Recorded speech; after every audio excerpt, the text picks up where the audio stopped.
कैसे निकालते हैं बताए थे ना। जीडीपी क्या होता है, ठीक है। आज जो हम लोग समझेंगे जीडीपी का कैलकुलेशन, अर्थात कभी कभी हमसे सवाल पूछा जाएगा रियल जीडीपी क्या होता है और मॉडल जीडीपी क्या होता है।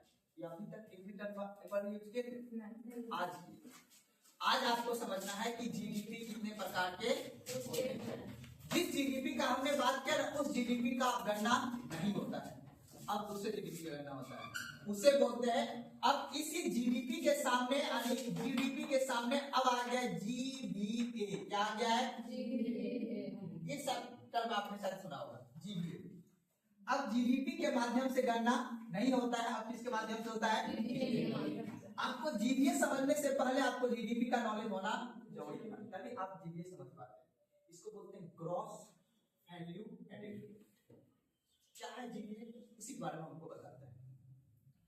सबसे पहले तो जीडीपी आपने पढ़ा था, आपने देखा था एक वित्तीय वर्ष के अंतर्गत अगर किसी वस्तु अंतिम वस्तु और सेवा का मौद्रिक मूल्य क्या कहलाएगा?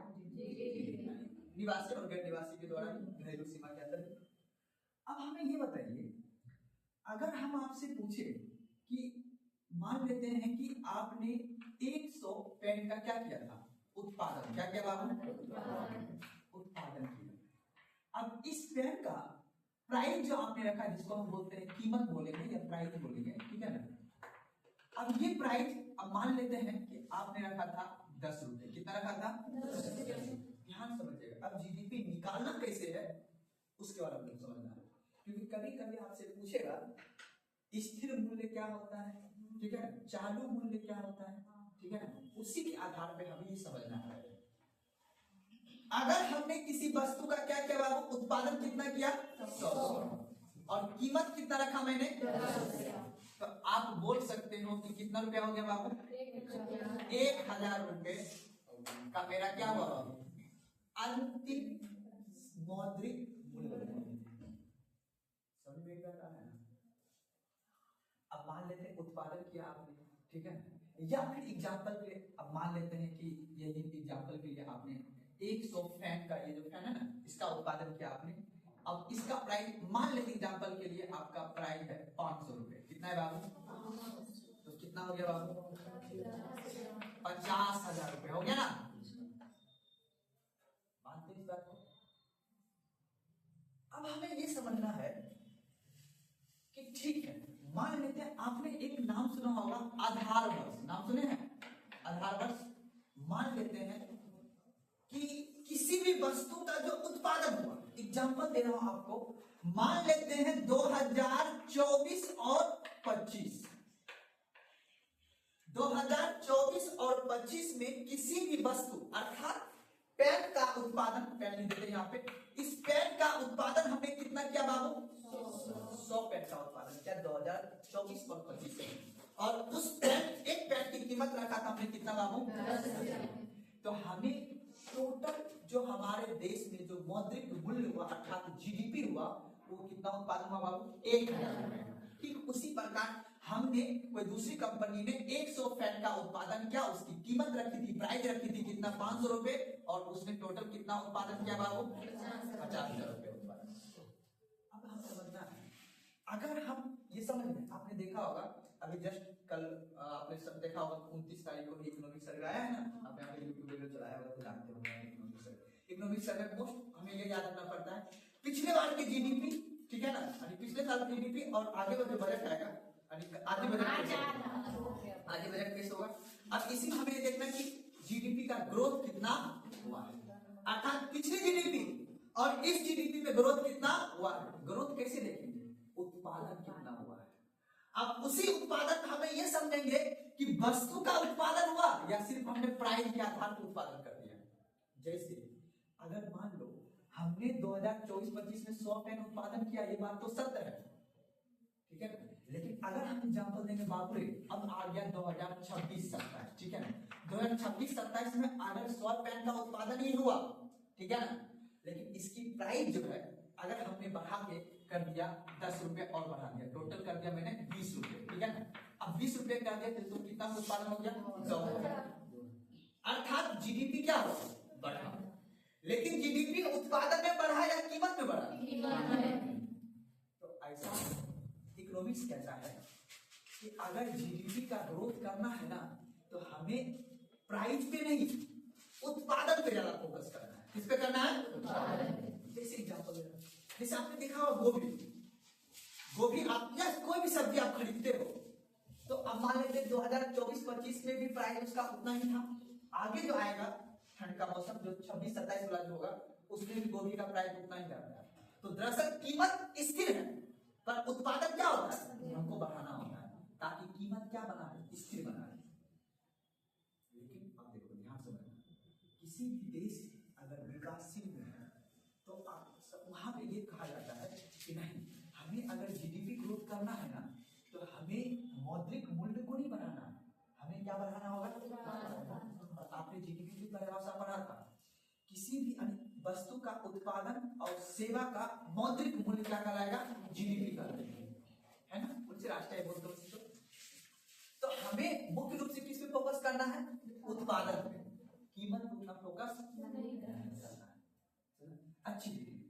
अब जिस चीज में यानी जो जीडीपी में अगर उत्पादन का वृद्धि हो रहा है उसे हम बोलेंगे वास्तविक जीडीपी या रियल जीडीपी। क्या बोलेंगे बाबू? वास्तविक जीडीपी या फिर क्या बोलेंगे हम? Real GDP. अर्थात जीडीपी आपको दो प्रकार के, एक को बोलेंगे हम लोग, एक को बोलेंगे रियल जीडीपी, रियल जीडीपी, ठीक है ना? इसी को बोलते हैं वास्तविक जीडीपी। और दूसरा होगा बाबू, इसको हम लोग बोलेंगे मौद्रिक जीडीपी। मेरी बात समझ में आ रहा है? तो रियल जीडीपी और इसको क्या बोलेंगे? मौद्रिक जीडीपी। मौद्रिक जीडीपी अगर हमें देखना होता है तो इसमें हमें उत्पादन भी देखना पड़ता है, ठीक है ना? और उसके बाद कीमत कितना बढ़ा है जिसे हम प्राइस बोलते हैं वो कितना बढ़ा है, ठीक है ना? और उसके बाद याद रखेंगे इन दोनों को भी देखते हैं, ठीक है ना? प्लस बोथ यानी दोनों को देखते हैं। जिस जीडीपी में हम उत्पादन कितना हुआ है अर्थात क्वांटिटी, समझते हो ना, जिसको हम क्वांटिटी बोलते हैं ना, कितनी क्वांटिटी में हमने वस्तु का उत्पादन किया है। मान लो अगर मेरे यहाँ अभी स्टूडेंट था 100, अगले साल बढ़ के 150 हो जाएगा, तो हमें दो चीज करना होगा, या तो हमें प्राइस बढ़ा देना है ताकि वस्तु मिल ना पाए, है ना? या तो फिर हमें क्या करना होगा? उत्पादन, क्योंकि पढ़ने वाली या देश की पॉपुलेशन क्या बढ़ रहा है। क्या जरूरी है कि जितना पॉपुलेशन इस समय था उतना पॉपुलेशन इस समय रहेगा? जो दैनिक जीवन का जो वस्तु यूज करने वाला है तो उसके उत्पादन को हमें क्या करना होगा? बढ़ाना होगा ना। उत्पादन बढ़ाएंगे तभी कीमत स्थिर रहेगा, नहीं तो कीमत उत्पादन उतना ही रहेगा, कीमत तो बढ़ जाएगा उसका। इस बात को मान गए आप लोग? सुना बात को? तो जिस किसी में उत्पादन भी बढ़े कीमत भी बढ़े या दोनों बढ़े, ठीक है ना, वो कौन सा जीडीपी कहलाएगा? जिस जीडीपी में सिर्फ याद रखना क्या बढ़े? उत्पादन बढ़े। सिर्फ उत्पादन का बढ़ा के अगर जीडीपी का ग्रोथ किया जाए तो वो कौन सा जीडीपी कहलाएगा? अगर हमने स्थिर मूल्य समझते हो ना, स्थिर मूल्य समझते, रुका हुआ, जैसे कोई ऐसा वस्तु होगा जिसका आज से 5 साल से दाम वही होगा, या हाँ ठीक है एग्जाम्पल के माचिस का एग्जाम ले लेते हैं या आपका पेन का एग्जाम ले लेते हैं। आप ये बताओ, थोड़ा सा एवरेज के तौर पे सोचा करो, ठीक है ना? अच्छा 8 रुपया दाम होगा, 5 रुपया दाम होगा उस पेन का, तो 2-3 साल तक 5 रुपया दाम रहा होगा नहीं रहा होगा? लेकिन कोई ऐसा वस्तु है अगले 3 दिन में उसका दाम बढ़ जाता है घट जाता है, सोना चांदी सब्जी वगैरह या जो भी चीज आप लेना चाहते हैं। तो कहने का मतलब क्या? ध्यान समझना, अगर याद रखना रियल जीडीपी में अगर हम स्थिर मूल्य पे, किसमें बाबू? स्थिर मूल्य पर अगर हम निकालते हैं आधार वर्ष को मान के, आधार वर्ष है मेरा 2011 और 12, उस आधार वर्ष को मान के स्थिर कीमत पर अगर हम किसी वस्तु की गणना करते हैं वो कौन सा जीडीपी होता है बाबू? अगर हमें वर्तमान कीमत के आधार पर, वर्तमान कीमत समझते हो ना, वर्तमान कीमत और उत्पादन के आधार पर अगर हमें किसी जीडीपी का गणना करेंगे तो कौन सी जीडीपी कहलाएगा बाबू? मौद्रिक जीडीपी कहलाएगा। अब बताओ देश के लिए कौन सी जीडीपी अच्छा होगा? रियल जीडीपी यानी वास्तविक जीडीपी या मौद्रिक जीडीपी अच्छा होगा? क्योंकि बाबू अगर मेरा मेरा उत्पादन बढ़ता रहे और कीमत लगातार उतना ही रहे तो ज्यादा से ज्यादा रोजगार मिलेगा जी। सुना बात को, मान लेते हैं अगर 10 को मोबाइल का फैक्ट्री खोल देंगे तो हर व्यक्ति के पास मोबाइल हो जाएगा, हो जाएगा। अगर हम प्रोडक्टिविटी को बढ़ाएंगे अर्थात उत्पादन को बढ़ाएंगे तो मेरा कीमत क्या रहेगा, स्थिर रहेगा, और उत्पादन के आधार पर अगर बढ़ेगा तो रोजगार भी तो मिलेगा ना, नहीं मिलेगा। सिर्फ हम कीमत ही बढ़ाते जाएंगे तो हमें सबको पैसा नहीं देना पड़ेगा जी, तुम्हारे बात को ना। इसीलिए हम ये कोशिश करते हैं कि मेरा जो है रियल जीडीपी कितना बेहतर, जिसे हम वास्तविक जीडीपी। मेरी बात समझ में आ रहा है ना, कोई दिक्कत नहीं ना, तो लिखिए टॉपिक अगला, उसी के नीचे लिख लेना है आप लोगों को, उसी के नीचे लिख लेना आप लोगों को।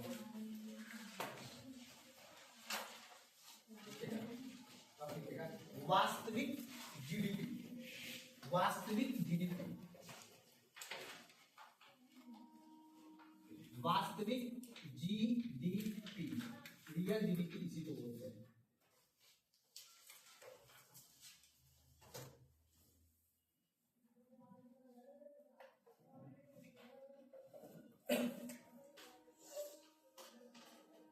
देखिए स्थिर मूल्य पर आधारित जीडीपी को, स्थिर मूल्य पर आधारित जीडीपी को, स्थिर मूल्य पर आधारित जीडीपी को वास्तविक जीडीपी कहते हैं।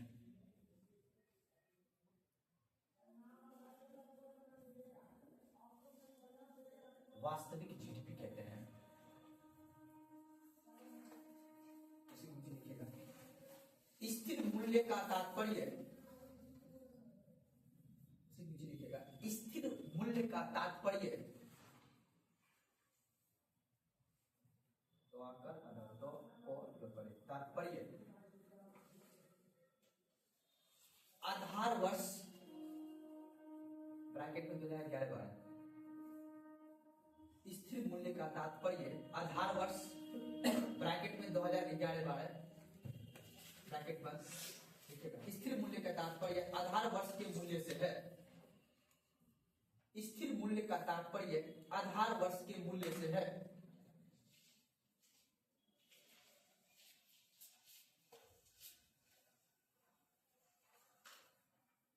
इतना ही सवाल पूछेगा, बोलेगा स्थिर मूल्य पर किस जीडीपी की गणना किया जाता है, क्या बोलेगा? पूछेगा चालू कीमत पर, ठीक है ना, चालू कीमत पर या चालू मूल्य पर किस जीडीपी गणना किया जाता है, क्या बोलेगा? नहीं सवाल पूछता है, ठीक है, टेस्ट में आएगा, इसलिए हम नहीं बताते, बोलते सर कहाँ से बोल दिया है नहीं, इसीलिए मैंने बता दे दो। अगला लिखिए टॉपिक मौद्रिक जीडीपी।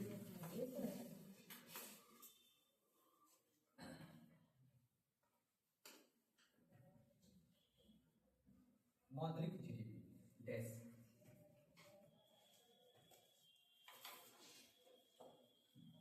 इसकी गणना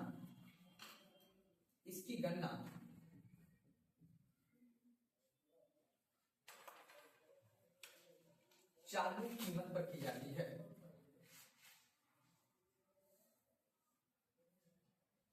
इसकी गणना चालू कीमत पर की जाती है।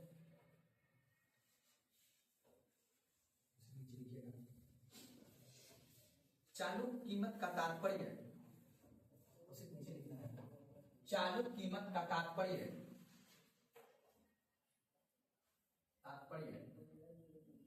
वर्तमान वर्ष में, चालू कीमत का तात्पर्य वर्तमान वर्ष में प्रचलित कीमत से है। वर्तमान वर्ष में प्रचलित कीमत से है।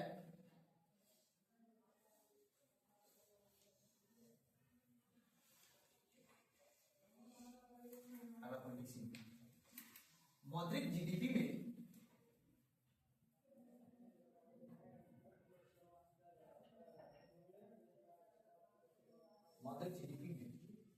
अंतिम वस्तु एवं सेवाओं के उत्पादन में, मौद्रिक जीडीपी में अंतिम वस्तु और सेवाओं के उत्पादन में अंतिम वस्तु एवं सेवाओं के उत्पादन में वृद्धि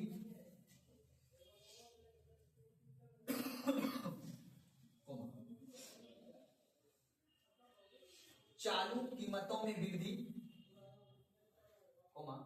चालू कीमतों में वृद्धि एवं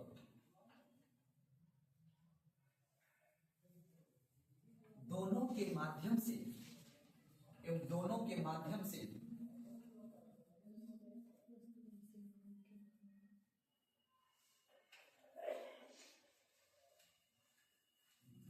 मौद्रिक जीडीपी की गणना की जाती है।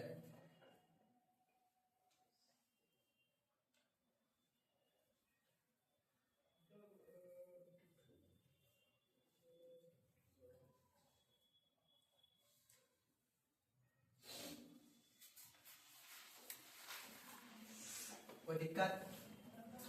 अच्छा एक बात और हमको बताइए, अगर हम अब देखिए अभी समझ गए ना, अगर गवर्नमेंट याद रखना है, लेकिन जब पढ़ोगे तब पता चलेगा। अब सर्वे आया हुआ है, सर्वे समझना है तो उसके लिए पढ़ना पड़ेगा आपको, है ना।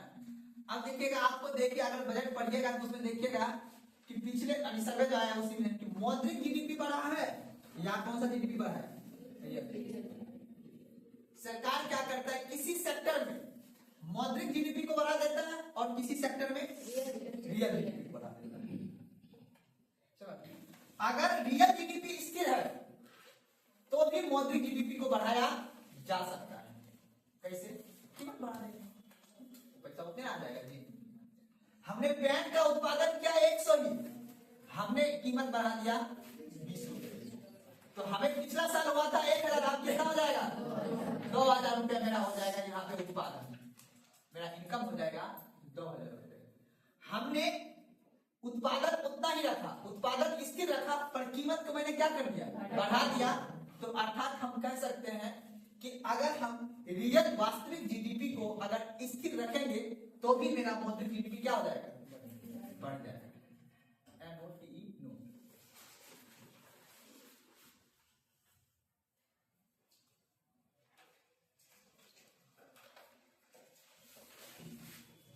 देखिएगा, यदि उत्पादन की मात्रा को स्थिर रखा जाए, यदि उत्पादन की मात्रा को स्थिर रखा जाए,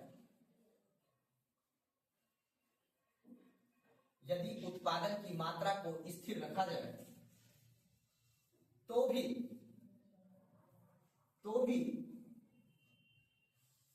मौद्रिक जीडीपी में वृद्धि हो सकती है, तो भी मौद्रिक जीडीपी में वृद्धि हो सकती है।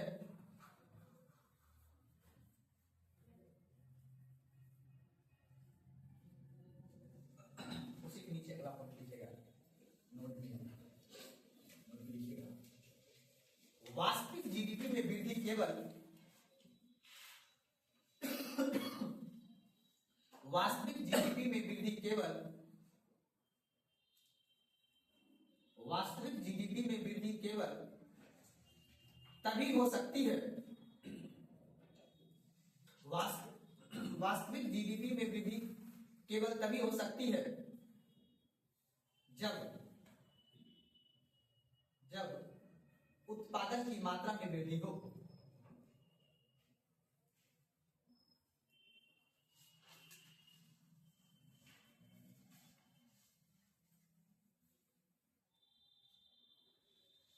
कोई दिक्कत बाबू?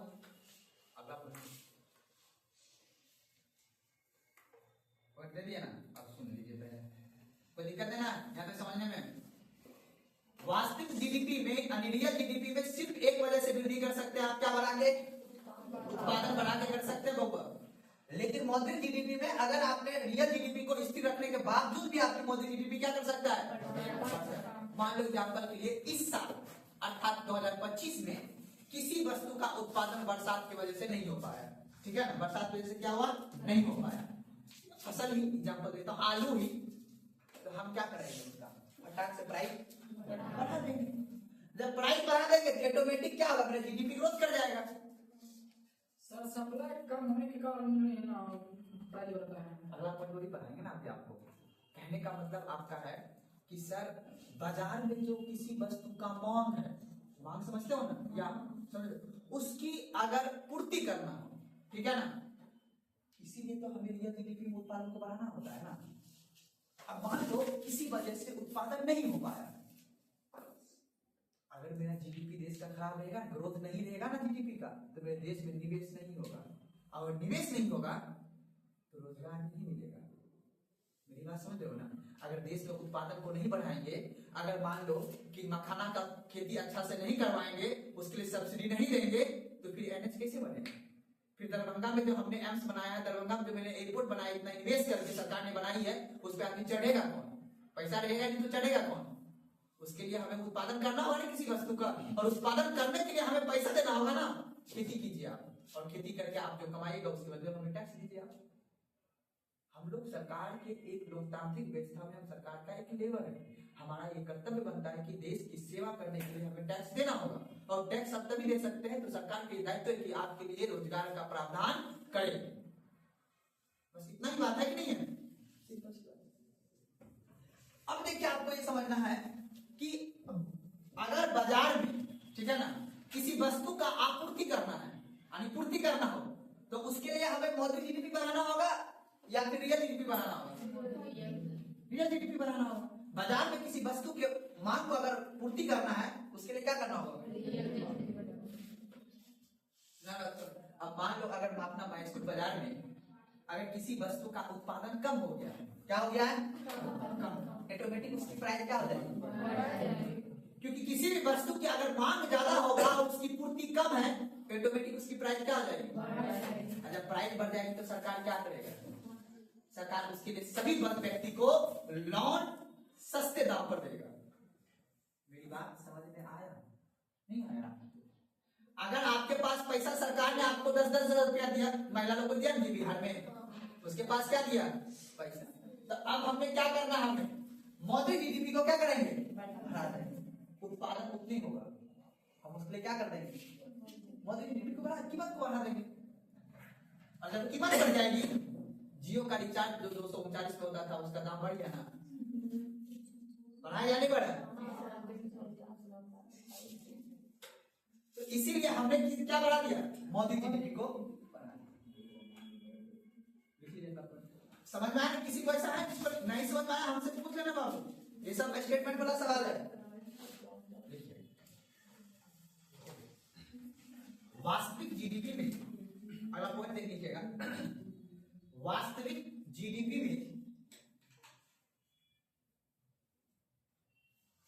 जीडीपी में जितनी अधिक वृद्धि होगी,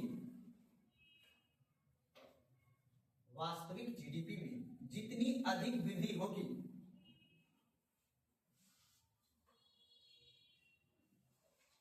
उतनी ही वस्तु और सेवाएं की, उतनी ही वस्तु और सेवाएं की, वस्तु और सेवाएं की बाजार में आपूर्ति बढ़ जाएगी। उतनी ही वस्तु और सेवाओं की बाजार में आपूर्ति बढ़ जाएगी।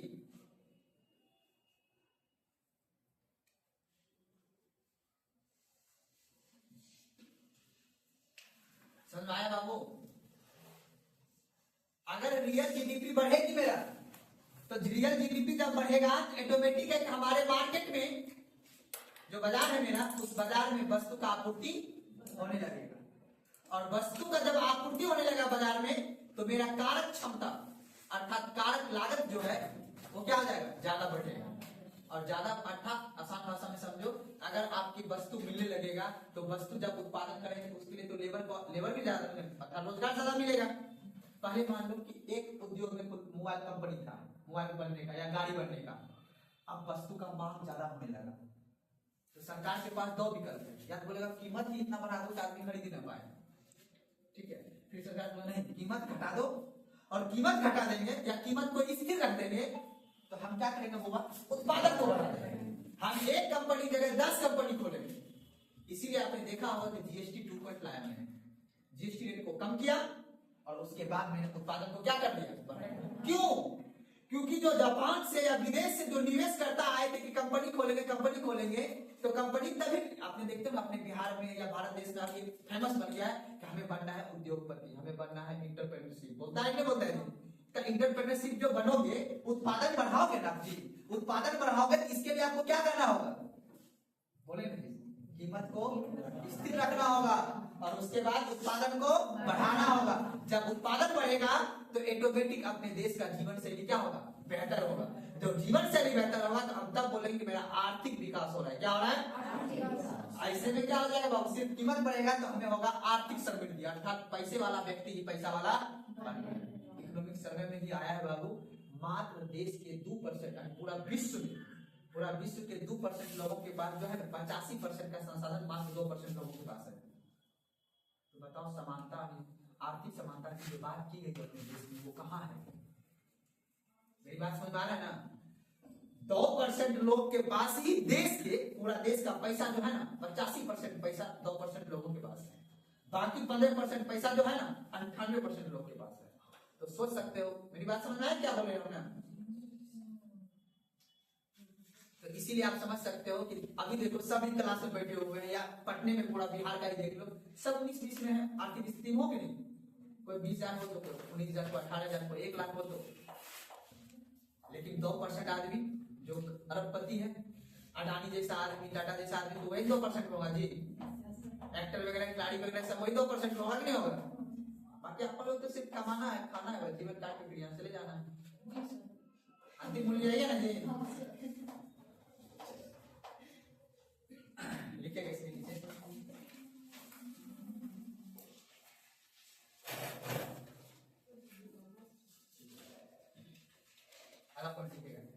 संसाधन की गतिशीलता में सुधार से, संसाधन की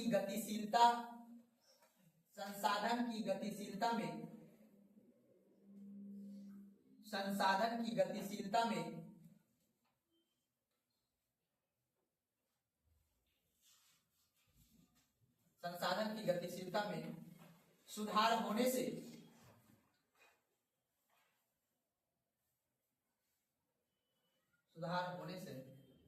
कारक आय में वृद्धि होगी। वही साधन लागत जिसको बोलते हैं, कारक आय में वृद्धि होगी, जिससे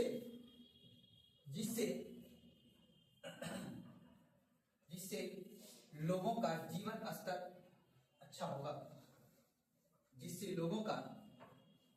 स्तर अच्छा होगा,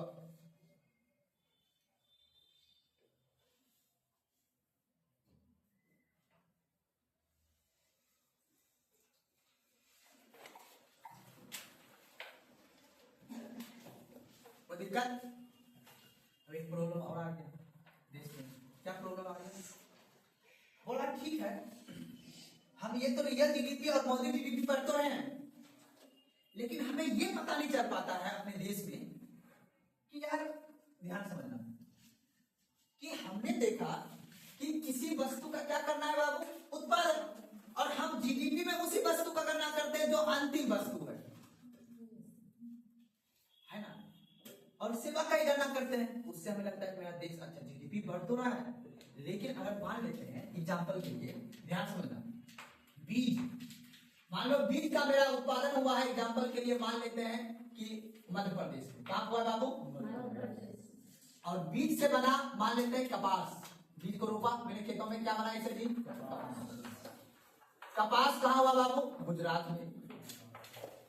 और कपास से जो धागा बना मान लेते हैं ये कहां बन गया बाबू पता है तुमको? मान एग्जांपल के लिए छत्तीसगढ़ में मान लेते हैं, ठीक है। अब धागा से क्या बना बाबू? कपड़ा बना। अब मान लेते हैं ये कहां बन गया जी? उड़ीसा में बन गया। और कपड़ा से क्या बना? शर्ट। अब शर्ट कहां बन जाएगा बाबू? महाराष्ट्र में। कहां बन जाएगा? अब इस बात को ध्यान समझना। अब बहुत एग्जांपल में मुझे सोचने में बड़ा टाइम लगता है कि आपको समझाना कैसे है। अब देखिए समझिएगा, अब ये शर्ट क्यों बना? अब शर्ट कहां बना बाबू? महाराष्ट्र में। अब महाराष्ट्र में ये शर्ट बिका, अर्थात अंतिम मूल्य तो यहां हुआ ना बाबू। तो अब हमें तो ये पता चल रहा है, अरे भाई इन सभी का जो मूल्य है, अर्थात मान लो कि ये जो बीज है, मान लेते हैं बीज होगा कितने रुपए का बाबू? 100 रुपए का है ना। अब इसमें कुछ लागत लगाया, ठीक है, पानी दिया, उससे क्या बन गया? कपास बना। खेत में कपास का उत्पादन हुआ, तो मान लेते हैं इस कपास का कितना हो गया? 150 रुपये हो गया। 100 रुपये कहाँ हुआ था? मध्य प्रदेश सरकार को मिला था। उससे फिर हमें कपास कितना हो गया? 150 रुपये किसको मिला? गुजरात। उसके बाद छत्तीसगढ़ में आया तो उसको धागा बनाया, धागा हो गया कितने का बाबू? फिर उस धागा से मिल में जाकर उड़ीसा में क्या बना दी? कपड़ा बनाया, हो गया कितने का बाबू? 300 रुपये। और शर्ट अंतिम रूप में कितने का हो गया? तो कहने का मतलब है बाबू, अंतिम वस्तु का उत्पादन तो कहाँ हुआ है? तो महाराष्ट्र राज्य का जीडीपी बढ़ा। कहे कि यहां से लेकर यहां तक तो मध्यवर्ती वस्तु हो गया, इसको तो हमने गणना किया ही नहीं। हमने तो सिर्फ ये देखा अच्छा महाराष्ट्र आगे बढ़ रहा है, क्योंकि महाराष्ट्र में शर्ट ज्यादा बिक रहा है। हमने इसको गणना किया नहीं किया गणना, क्योंकि ये सभी क्या है? मध्यवर्ती वस्तु। अंतिम रूप से शर्ट जो खरीदा उन्होंने सबका टैक्स दिया, इसीलिए हम राष्ट्रीय गणना सिर्फ अंतिम वस्तु का करते हैं, मध्यवर्ती वस्तु का नहीं करते। ये जो 500 रुपए का शर्ट हुआ है, उससे पहले इतना रुपया सरकार ने ले चुकी है या किसी ने दे चुका है। समझ में बता रहा ना। तो अब सरकार ने सोचा अरे यार हमें उत्पादन कहाँ बढ़ाना है? महाराष्ट्र में बढ़ाना है या बिहार में बढ़ाना है या फिर हम उड़ीसा बढ़ाएंगे, छत्तीसगढ़ में बढ़ाएंगे? हमें तो उत्पादन तो बढ़ाना होगा। समझ मेरी बात आ रहा है ना। अगर हमें महाराष्ट्र में शर्ट ज्यादा बिक रहा है तो हमें या तो महाराष्ट्र कीमत को अगर स्थिर रखना है तो महाराष्ट्र में ही इन सभी प्रक्रिया को करना पड़ेगा, तब ना उसकी शर्ट कीमत हो जाएगी, स्थिर रहेगी। तो हमें उसके लिए लैंड चाहिए, बीज रोपेंगे, फिर कपास के लिए बीज चाहिए, फिर धागा बनाने के लिए बीज चाहिए, फिर कपड़ा बनाने के, लास्ट में शर्ट बनाने के लिए हमें बीज चाहिए। इन सभी का व्यवस्था महाराष्ट्र में करना होगा तब ना। इसीलिए हमारे बिहार में ये वस्तु मिल रहा है। आपके माइस्कूल बाजार में जो कपड़े मिल रहे हैं वो उससे पहले इतने प्रक्रिया से होकर गुजरात से, वेस्ट बंगाल में कपास होता है बाबू, वहां से धागा बन के अर्थात यहां तक प्रक्रिया बनने के बाद उसके बाद यहाँ पहुंचता है। तो हमें लगता है कि बिहार में उत्पादन हो रहा है, पर दरअसल बिहार में कोई उत्पादन नहीं हो रहा। नींद आ रहा है जी, नींद नहीं लाना है, ध्यान से कॉन्सेंट्रेट से समझो। तो हमें सरकार ये कह रहा है कि यार अंतिम वस्तु का उत्पादन तो महाराष्ट्र में, इसका मतलब यहाँ की व्यवस्था अच्छी है। अगर हमारे यहाँ मक्का की खेती होती है तो हम कच्चा मक्का को क्यों राजस्थान में भेजेंगे दवाई बेचने के लिए, दवाई बनाने के लिए या बिस्किट बनाने के लिए? वो बिस्किट और दवाई बिहार में बनेगी। तो अंतिम वस्तु अगर बना के बेचेंगे तभी तो हमारे पास पैसा आएगा ना। हम यहाँ सिर्फ ये वाला प्रोसेस, हमने बीज खरीदा, मक्के को मान लो एग्जाम्पल ले लो, हमने मक्का का बीज खरीदा, फिर मक्का मैंने बनाया, फिर मक्का को सुखा वगैरह का हमने सारा लागत मूल लगा के मैंने इतना बेचा, उसके बाद फिर एक व्यापारी आया लेकर राजस्थान चला गया, वहां पे इसी वस्तु का दवाई वगैरह बिस्किट लगा के बना के बेच रहे हैं। तो हमें लगता है कि राजस्थान में उत्पादन ज्यादा है, क्योंकि राजस्थान की आय गणना हम इसी पे करते हैं कि राजस्थान में कितनी उत्पादन, अंतिम वस्तु का उत्पादन हुआ। मेरी बात समझ में आ रहा है ना। इसीलिए अब जीडीपी को नहीं गणना करेंगे, हम किसको करेंगे? जीडीपी को, क्रॉस वैल्यू। मेरी बात समझ में आ रहा है ना। चलिए अब अगला टॉपिक लिखिए आप लोग।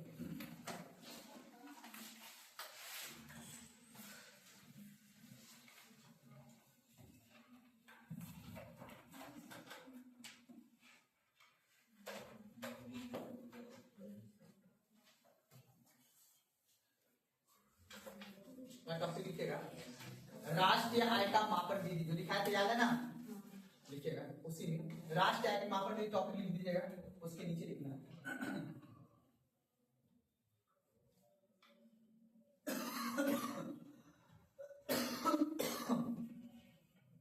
राष्ट्रीय आय की मापन विधि लिखिए।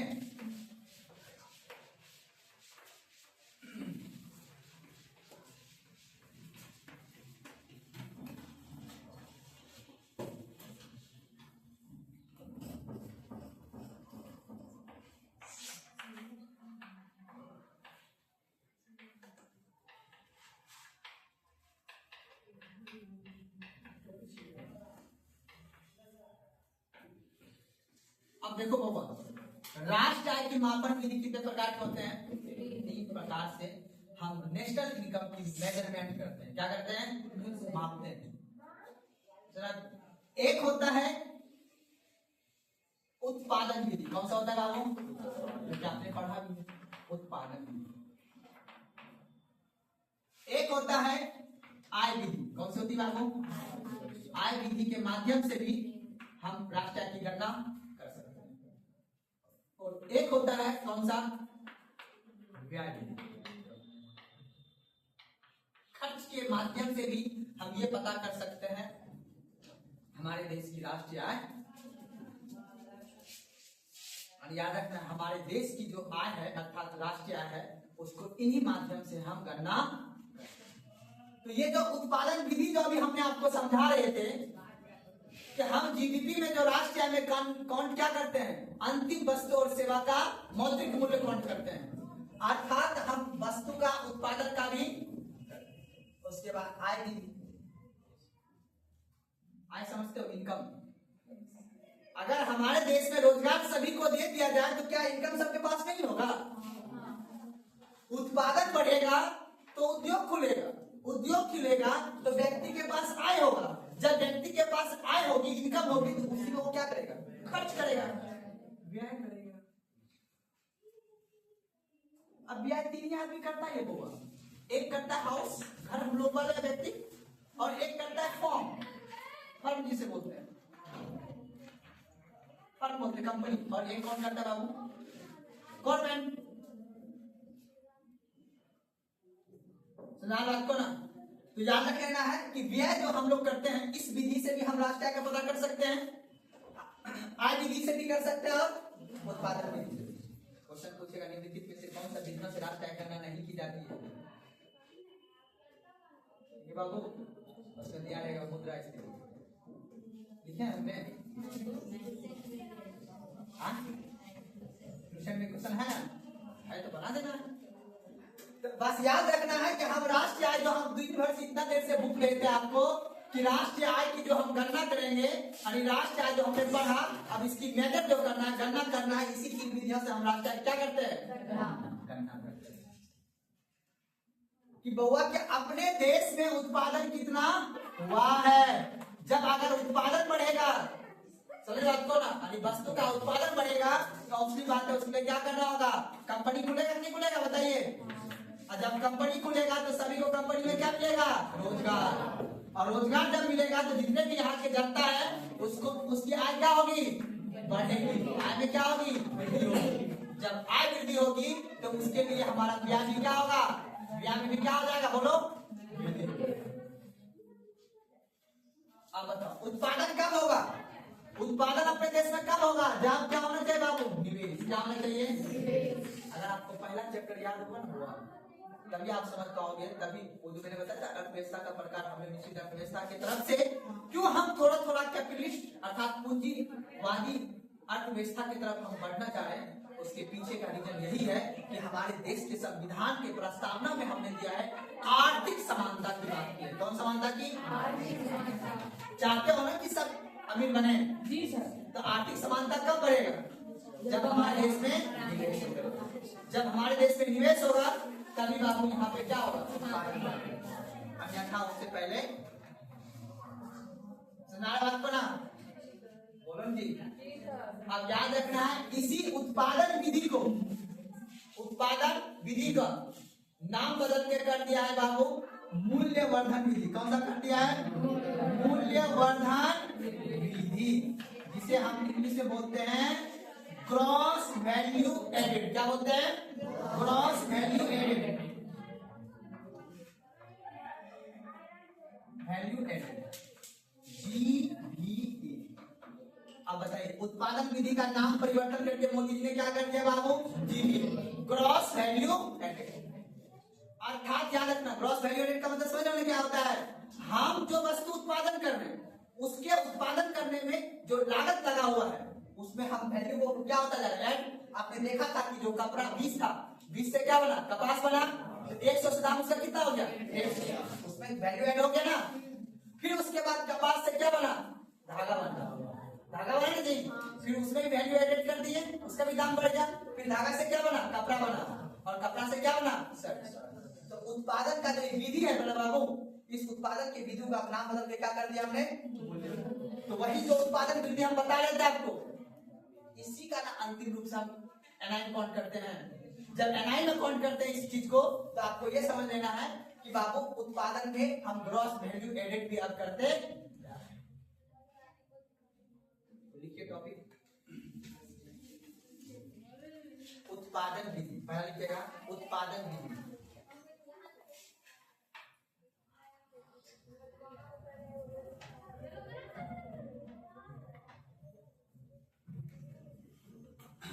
ऑब्लिक देख लिखिएगा मूल्यवर्धन विधि, ऑब्लिक देख लिखिएगा मूल्यवर्धन विधि, मूल्यवर्धन विधि, इसी का नाम क्या है, मूल्यवर्धन विधि। ब्रैकेट लिखिएगा GVA, GVA। अब बताओ, पूछेगा निम्नलिखित में से कौन सी विधियों को हाल ही में नाम परिवर्तन किया गया, तो क्या बोलेगा, उत्पादन विधि का नाम क्या हो गया, मूल्यवर्धन। बात को डैश लगाइएगा।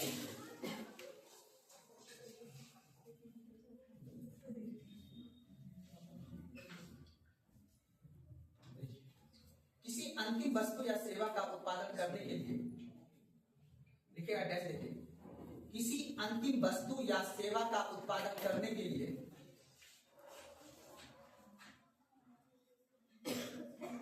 किसी अंतिम वस्तु या सेवा का उत्पादन करने के लिए किसी अंतिम वस्तु या सेवा का उत्पादन करने के लिए किसी अंतिम वस्तु या सेवा का उत्पादन करने के लिए विभिन्न स्तरों पर मूल्यवर्धन किया जाता है,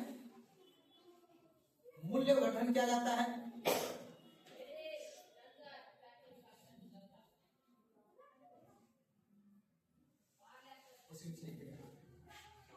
मूल्यवर्धन का तात्पर्य, मूल्यवर्धन का तात्पर्य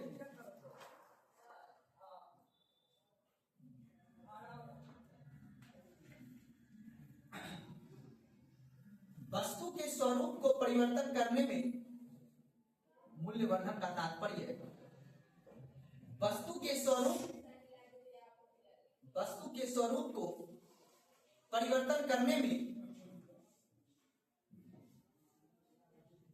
वस्तु के स्वरूप को परिवर्तन करने में खर्च की गई राशि को मूल्यवर्धन कहते हैं, मूल्यवर्धन कहते हैं।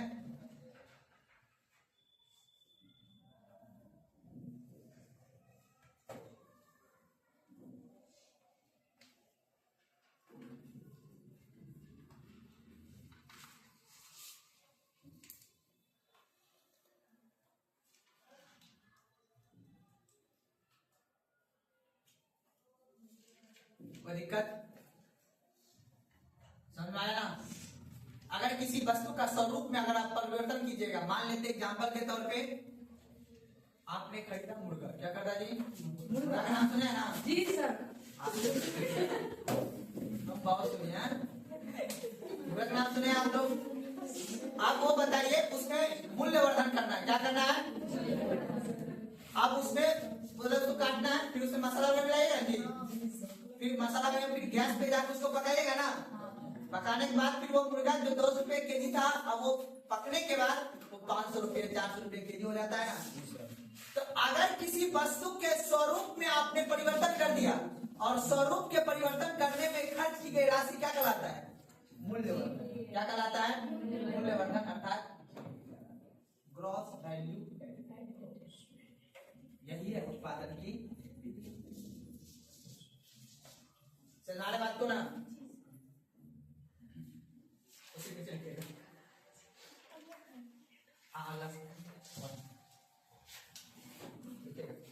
जीवीए विधि, जीवीए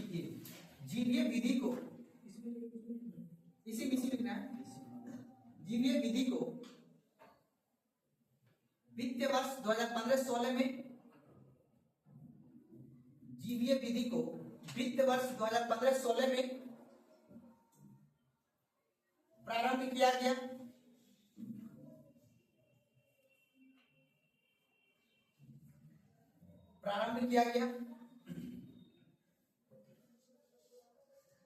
जो किसी क्षेत्र विशेष में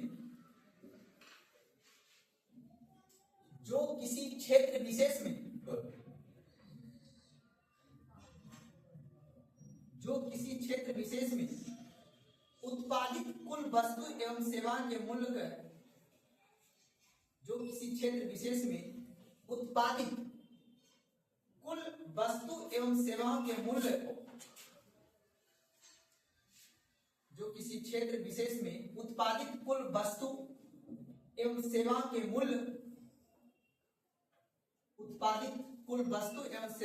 मूल्य की माप को दर्शाता है। मूल्य की माप को दर्शाता है।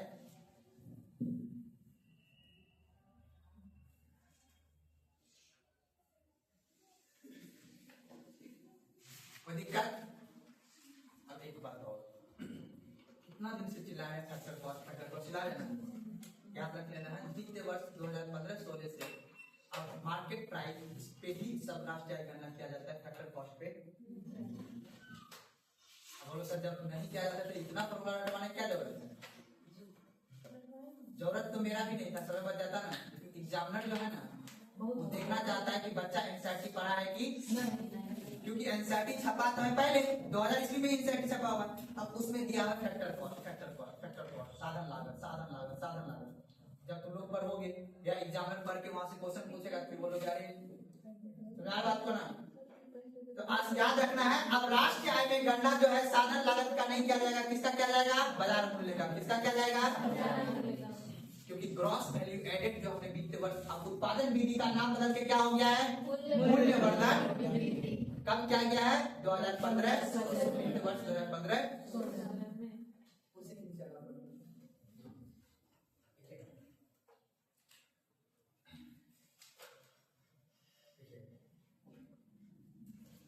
जीवीए में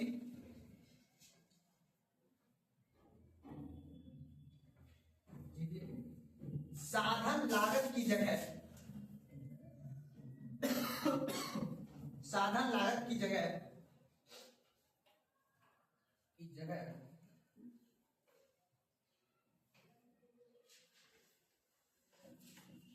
बाजार मूल्य का प्रयोग करने का निर्णय लिया गया है। जीवीए में साधन लागत की जगह बाजार मूल्य का प्रयोग करने का निर्णय किया गया है या लिया गया है, की बात है।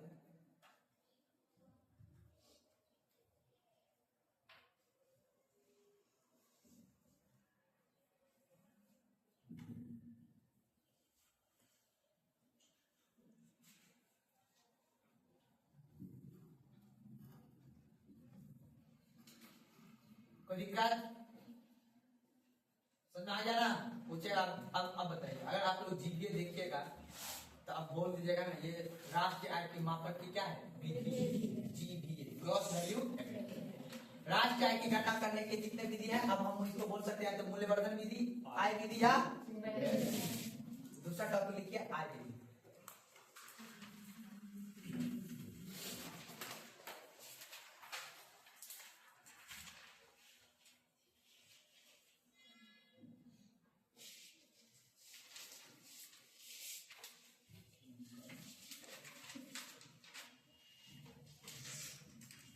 आय क्या होता है बाबू? इनकम होता है ना। आपको इनकम कहां से प्राप्त होगा? कहां से इनकम प्राप्त होगा बाबू?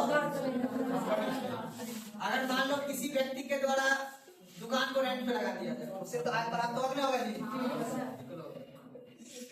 या फिर आप लोग किसी के यहाँ श्रम करते हो, मजदूरी करते हो, उसके बदले भी आपको आय प्राप्त होगा नहीं होगा? बोलते है ना। अगर आप किसी को सेवा दोगे या सरकारी सेवा दोगे तो भी आपको क्या मिलेगा? आय मिलेगा। आपने अपने भूमि को रेंट पे लगा दिया तो भी वहां से क्या प्राप्त होगा?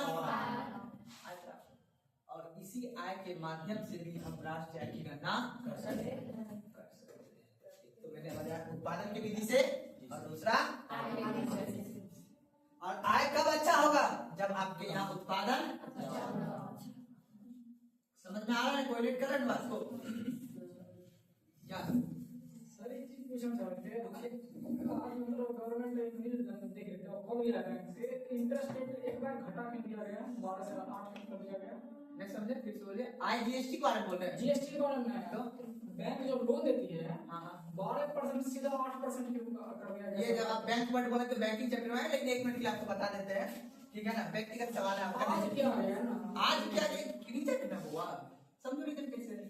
सब कुछ देश की राजनीतिक परिस्थितियां सबसे ज्यादा इतिहास ऐसा कहता है, सबसे जल्दी अगर किसी चीज में परिवर्तन आता है, किसमें आता है बाबू? राजनीतिक परिवर्तन।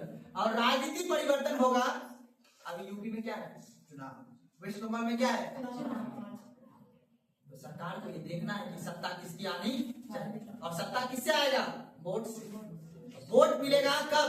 जब हम उद्योगपति को लोन देंगे सस्ता, उद्योगपति को जब लोन सस्ता देंगे तो कंपनी में जो काम करने वाला जो श्रम व्यक्ति होगा, वहां पे जो यूथ कमेटी बना होगा, अपनी बार वोट पड़ेगा फलना छाप पे, क्योंकि आपका हम बढ़ाने वाला है सैलरी। क्या बढ़ाने वाला है? सैलरी। या तो आपको देंगे बोनस। क्या देंगे? बोनस। अब बोनस कहां से दिया? जब कंपनी को सस्ता में क्या मिला? लोन। अब हम किसी एक व्यक्ति विशेष की बात करें, आपको मन था, अरे आप पढ़े लिखे थे, मान सीए थे, चार्टर्ड अकाउंटेंट, आपको लगा अरे यार मॉनेटरी पॉलिसी कम हो गया, अर्थात बैंक को लोन क्या हो गया? कम हो गया। अब बैंक का इंटरेस्ट रेट हम जाते हैं लोन ले लेंगे, जब बैंक का इंटरेस्ट रेट कम हुआ तो आप लोन लीजिएगा। अब जब लोन लीजिएगा तो आपको मार्केट में जो वस्तु है अब आवश्यकता से ज्यादा लीजिएगा। अरे यार कोई बात नहीं, लोन सस्ता मिल रहा है, क्या करते कुछ नहीं करेंगे, 1 मंथ लेंगे 2 मंथ ले लेंगे, क्या दिक्कत है? सस्ता में लोन मिल रहा है, इंटरेस्ट लग भी नहीं रहा। तो अगर आपको लोन सस्ता मिलेगा तभी ना आप वस्तु जो उत्पादन हो रहा है उसका खरीद ही नहीं होगा, जब तक कि व्यक्ति के पास क्या हो? आय ना। तो आय का एक और स्रोत है कि अगर आपको सरकार क्या कहेगा, अच्छा आपके पास 2 हाथ 2 पैर सलामत है, आप युवा है, लीजिए लोन आपको देता, आप काम कीजिए, तभी तो ना आप ई रिक्शा बिकेगा मार्केट में। अगर ईएमआई पर ई रिक्शा देंगे तब गरीब आदमी को रोजगार मिलेगा।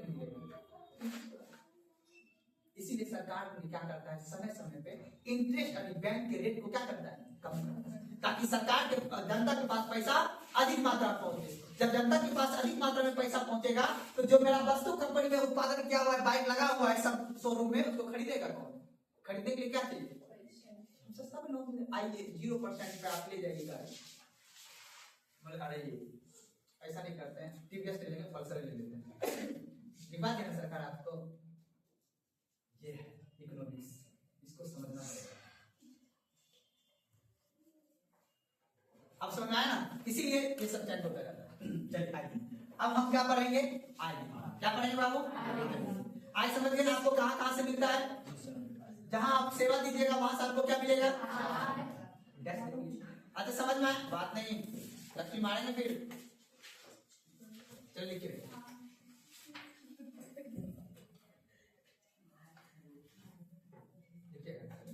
इस विधि के अंतर्गत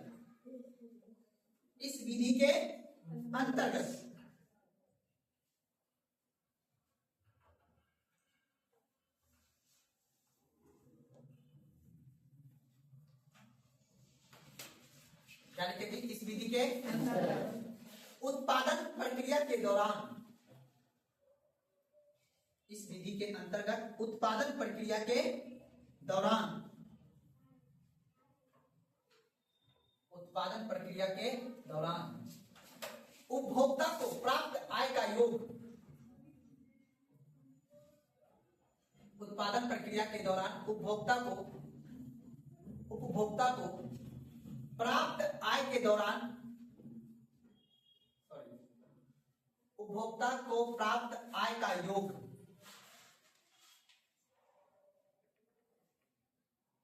उपभोक्ता को प्राप्त आय का योग निकाला जाता है। एक बार फिर से बोल रहा हूं, ठीक है ना? इस विधि के अंतर्गत उत्पादन प्रक्रिया के दौरान उपभोक्ता को प्राप्त आय का योग निकाला। अभी लाइन समझ में आया ना?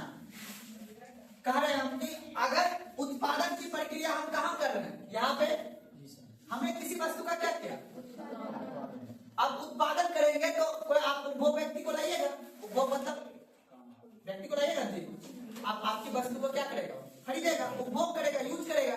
अब यूज करने के लिए आप उसके पास क्या होना चाहिए, आय होना चाहिए, होना चाहिए। तो याद रखना है कि उत्पादन के प्रक्रिया के दौरान उपभोक्ता की योग जो होती है ना, जो विधि होती है योग, वही निकालने का काम करते हैं आय।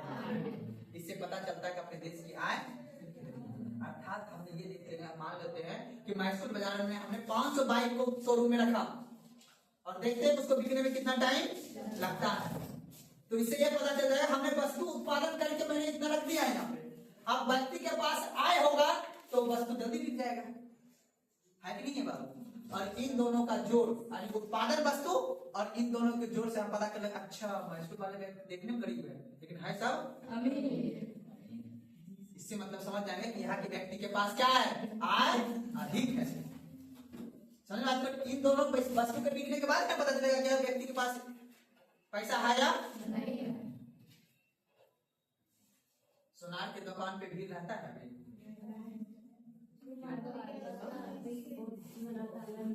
रहता है। लगन के समय में ना अति आवश्यक उस समय हो जाता है, क्योंकि हम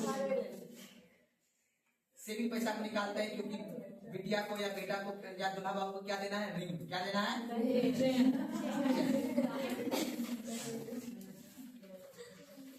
तो कहने का मतलब है कि उत्पादन प्रक्रिया में हिस्सा यानी सोना वगैरह तभी ना बिकेगा यहाँ पे जब यहाँ के व्यक्ति के पास उतनी आय। उससे सोचेगा बिटिया तुम अंगूठी ना लो, एक मोबाइल लो और एगो क्या करो, कोर्स ले लो, क्या ले लो। फिर एक दिन उस लड़का को जवाब देना है कि हमने निकाल लिया है बीपीएससी, क्या निकाल लिया है बीपीएससी। अभी लाइब्रेरी जाओ और पढ़ो, फिर आराम से संध्या की शादी करेंगे, आपका होता है ना, होता है। सन्नाड़े बात कब नहीं होता है ना, होता है। इसलिए याद रखिएगा कि हम लोग कोशिश करेंगे कि सोना चांदी का नहीं, हम उत्पादन किस पे खर्च करेंगे बाबू, डाटा पे, मोबाइल पे, है ना, जिससे कि हम अपने अंदर क्या कर सके, मानव पूंजी का निर्माण कर सके। कौन सा मानव पूंजी। याद, शिक्षा एक ऐसा चीज है ना, या कोई भी स्किल एक चीज है जो कि आपको क्या देगा, मानव पूंजी। जैसे आप लोग के पास भौतिक पूंजी है, दुकान लगा हुआ है ना, पैसा आ रहा है, वो आपका क्या है, भौतिक पूंजी। लेकिन मानव पूंजी अगर आप पढ़ के जॉब कर लीजिएगा तो आपका वो क्या होगा, मानव पूंजी, वो भी एक मानव पूंजी होगा। लेकिन हमने बोला ना स्किल, आप मानो किसी को डांसिंग की स्किल है कि नहीं, किसी को कंप्यूटर चलाने की स्किल है, किसी को स्पीक अंग्रेजी करने का, बहुत से स्किल है। उस स्किल के माध्यम से अगर आप पैसा को जनरेट कर रहे हैं तो समझिए आप मानव पूंजी से पैसा कमा रहे हैं। सरकार इसी पे फोकस किया हुआ है, हम ज्यादा से ज्यादा बच्चा को केवाईसी कराएंगे ना, तो वाला बच्चा करता है ना, ज्यादा से ज्यादा कर लेंगे तो बच्चा क्या करेगा, मानव पूंजी को ज्यादा निवेश करेगा, जिससे पैसा देश में ज्यादा, क्योंकि अपने पास भौतिक पूंजी कम है। उतना पहाड़ पठार सब है तो निकालने के लिए पैसा चाहिए होगा। समझ बात को, सब चीज सोचो कि एक दूसरे से लिंक क्या होगा। लिखिए, क्या लिखे थी लास्ट लाइन,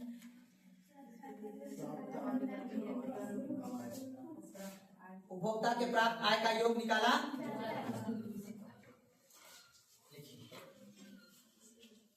इस विधि में हाँ निम्न आय को शामिल किया जाता है। इस विधि में निम्न आय, निम्न इनकम को शामिल किया जाता है, निम्न इनकम को शामिल किया जाता है। चलिए और के समझिए। देखिए, सबसे अपने बिहार में सबसे ज्यादा आदमी के पास क्या, हर घर में क्या मिल जाएगा, खेती। क्या मिलेगा, मिलेगा, बोलो ना जी। तो सरकार देखता अच्छा मैसूर बाजार में या गोगरी बाजार में या खगड़िया में भूमि से लगान कितना आया, तो भूमि से अगर लगान आ रहा है इसका मतलब है कि भूमि से कुछ उत्पादन। अगर आप अपने खेत से, क्योंकि सारा जमीन स्टेट का है, सरकार का है, जितना भी जमीन देख रहे हो ना वो सब किसका है, सरकार आपसे लेता है ना टैक्स कि आप जमीन का रसीद कटाइए, उसी बोलते हैं भूमि से लगान अर्जित करना। बात को ना, तो भूमि से आदान लगान जो अर्जित कीजिएगा तो सरकार उससे भी पता कर लेता, अच्छा इसका मतलब यहाँ के व्यक्ति के पास पैसा। बढ़ा दो, रसीद काटने का रेट क्या कर दो, बढ़ा दो। उससे आय विधि इससे भी क्या आएगा, बेहतर हो। समझा रहे बात को ना। निम्न विधि पहला लिखेगा पॉइंट, भूमि से प्राप्त लगान। निम्न विधि में पॉइंट देके लिखेगा, पॉइंट देके भूमि से प्राप्त लगान। श्रम से प्राप्त मजदूरी, दूसरा पॉइंट लिखेगा श्रम से प्राप्त मजदूरी।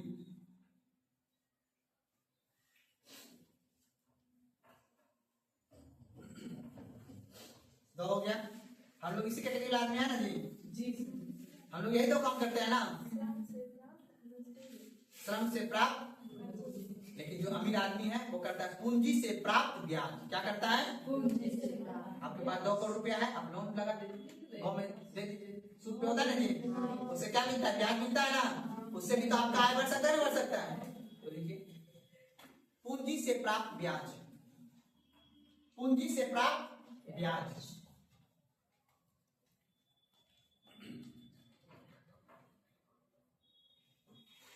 लिखिए बाबू, उद्योग से प्राप्त लाभ।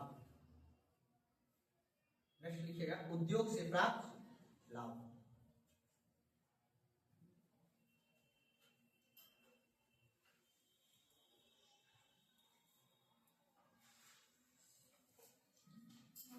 आ गया समझना, ये निम्न लिखाने के चार मान निकालने समझ में आ गया ना। अब मान लेते हैं एग्जाम्पल के तौर पे आपने रोड के बगल में जमीन है, आपने खोल दिया कॉन्वेंट, या खोल दिया अपने स्कूल, खोल दिया अपने होटल, खोल दिया अपने रेस्टोरेंट, है ना। तो आप क्या दोगे, सेवा। क्या दोगे आप, सेवा। आप हॉस्टल खोलो, हॉस्पिटल खोलो, होटल खोलो, ये तीनों में जाना है, हॉस्टल, हॉस्पिटल और होटल। तीनों में ज्यादा पैसा किसमें, क्योंकि उसमें अवेयरनेस कम है। आज कितने ऐसा व्यक्ति हो जो डॉक्टर का लिखा हो चिट्ठा पढ़ सकते हो, तो जब हम भी ठीक ठाक पढ़े लिखे हैं तब पर भी हम डॉक्टर साहब को बोलते हैं, डॉक्टर साहब देखिए क्या हुआ है, चाहे तो चैट जीपीटी सब चीज बता देता है, चैट जीपीटी पे लिखेंगे हर चीज, हाँ हमको क्या क्या हुआ वो सारा बता देगा, हाँ ये दवाई ये है ना, या फोटो खींच के डाल दोगे चिट्ठा कर, तो भी आपको पता चल जाएगा। अवेयरनेस इसमें भी, इसलिए इसका महत्व ज्यादा है। डॉक्टर साहब, वकील साहब, ड्राइवर साहब, मास्टर साहब, ये सभी स्किल का पैसा खाता है। क्या खाता है, लेकिन ये सभी क्या है, सेवा। ये सभी क्या है, सेवा। आप अगर सेवा दीजिएगा तो उसके बदले में आपको क्या मिलेगा, आय मिलेगा, इनकम मिलेगा। देखिएगा इस विधि का प्रयोग, उसी के नीचे लिखिएगा पॉइंट देखिए, इस विधि का प्रयोग, इस विधि का प्रयोग विशेषकर, इस विधि का प्रयोग विशेषकर सीमा क्षेत्र के लिए किया जाता है। इस विधि का प्रयोग विशेषकर सेवा क्षेत्र के लिए किया जाता है।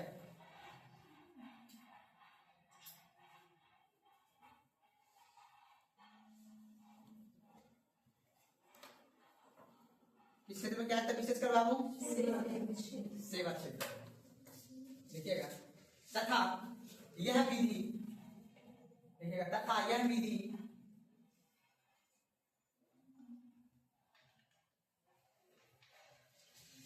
विकसित देश में प्रयोग किया जाता है। तथा यह विधि विकसित देश में प्रयोग किया जाता है।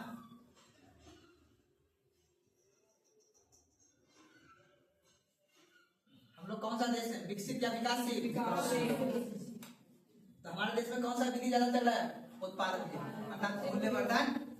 हमारे देश में भी ये विधि है, हर किसी के पास आय बेहतर है, तो इसीलिए याद रखिएगा विशेष। अब कितना आदमी ऐसा हो यहाँ पे जो सेवा दे रहे हो, बगल में यार हमको सिलाई मशीन आता है, हम अभी काम करते हैं, ये कर लेते हैं, बहुत कम आदमी होंगे ऐसे, या आपको कंप्यूटर पे MS वर्ड पे काम करने आता है, PPT पे काम करने आता है, बहुत कम है। अर्थात सेवा क्षेत्र में अगर सेवा क्षेत्र बेहतर होगा तब आय बेहतर हो सकता है। तो जो विकसित देश है ना, जैसे अमेरिका हो गया, जर्मनी हो गया, इंग्लैंड हो गया, जापान हो गया, ठीक है ना, ये सभी जो देश है बाबू, ये सभी देश में कौन सी विधि से राष्ट्र गणना की जाती है, क्योंकि इस देश में आय हर नागरिक का क्या होता है, चलो बात करो अपने जैसा जो मैसूर जैसा अमेरिका में कोई गाँव नहीं होगा, गाँव वहाँ का गाँव अपने पटना जैसा शहर अपने यहाँ का अमेरिका वहाँ गाँव भी नहीं, इतना आगे है हमसे अमेरिका। चीन चीन हमसे 60-70 साल आगे है। अगर हम लगातार मेहनत करते रहे तब जाके हम उसका 70 साल के बाद उसका बराबरी कर पाएंगे। एक टैगलाइन दे जीवन स्तर को बेहतर, जीवन स्तर में स्वास्थ्य शिक्षा जीवन स्तर जो होता है तो खाना मुहैया सबको कराना, उन सभी चीज में बेहतर है। अभी हमसे 70 साल आगे है अमेरिका, सॉरी चीन। कितना बेहतर है हमसे। वहाँ पे बहुत ही संसाधन में ठीक ठाक मिला है देश को। उसके बाद वहाँ पे वहाँ कॉन्स्टिट्यूशन अलग है, वहाँ की राजनीतिक व्यवस्था अलग है। हमारे देश में हमने वॉर काफी लड़ा है, सुने बात को ना। और वॉर लड़ने की वजह से जो क्या होता है हमारे देश की आर्थिक क्षति ज्यादा होता है ना। अगर वॉर आपको मैंने एक दिन लास्ट क्लास में बताया भी था कि एक व्यक्ति की वजह से वॉर हो जाता है, तो हमने देखा कि पाकिस्तान से कई सारे वॉर किया, जिस वजह से जीडीपी में ग्रोथ नहीं हो पाया, जिस वजह से हमारे देश काफी आर्थिक दृष्टि कमजोर है। सुनाने में बात इस चीज को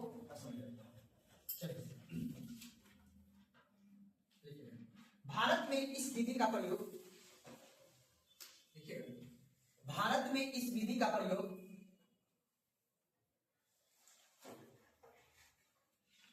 सेवा क्षेत्र में किया जाता है।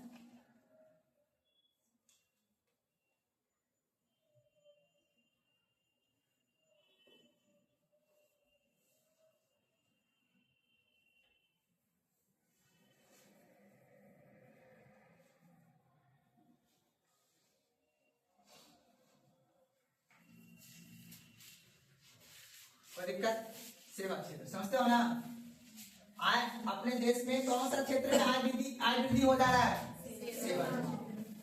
जैसे कौन सा है, भूमि, लोन देते ना आप लोग, बोलो जी नहीं देते हम लोग, या फिर मजदूरी, क्या चीज, हम किसी के यहाँ श्रम करेंगे तो उसके बदले में हमको क्या मिलेगा, आय मिलेगा।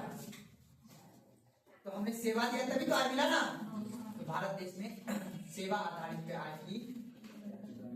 अच्छा एक बात बताओ, अगर सरकार ने अब पूछेगा निम्नलिखित में से कौन सी आय को, अब देखो राष्ट्रीय आय में गणना नहीं किया जाता,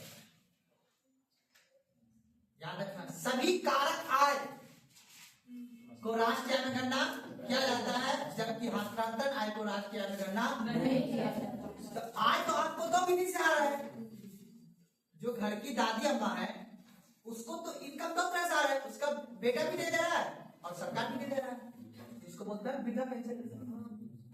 तो बेटा जो दे रहा है उससे जो आय कमा रही हो, या फिर सत्तू का दुकान जो खोलिए उससे जो आय कमा रहे हैं, उसकी आय को हम काउंट करेंगे कहां पे, राष्ट्रीय आय। लेकिन सरकार जो उसको विधवा पेंशन या वृद्धा पेंशन दे रहा है उस आय को हम काउंट नहीं करेंगे। अब क्वेश्चन पूछेगा निम्नलिखित में से कौन सी आय को राष्ट्रीय आय में गणना नहीं किया जाता है और कौन सी आय को गणना किया जाता है। दिक्कत है ना, निम्न में से कौन सी आय को गणना नहीं किया जाता है। कब लिखेगा आय विधि में, कब लिखेगा आय विधि में निम्न को शामिल नहीं किया जाता है। आय विधि में निम्न को शामिल नहीं, अंडरलाइन कर दीजिएगा, नहीं किया जाता है।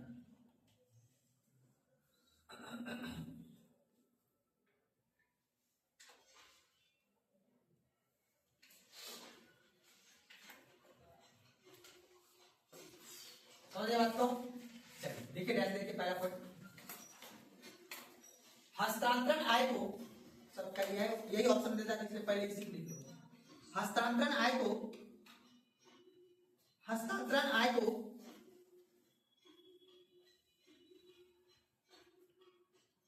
एनआई में गणना नहीं किया जाता है, समझिए ना, राष्ट्रीय आय में गणना। जैसे छात्रवृत्ति,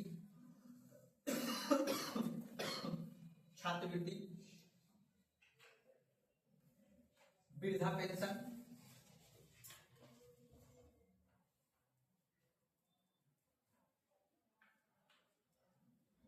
देखें अब। अच्छा नहीं दिया, क्यों नहीं समझ किया जाता इसको?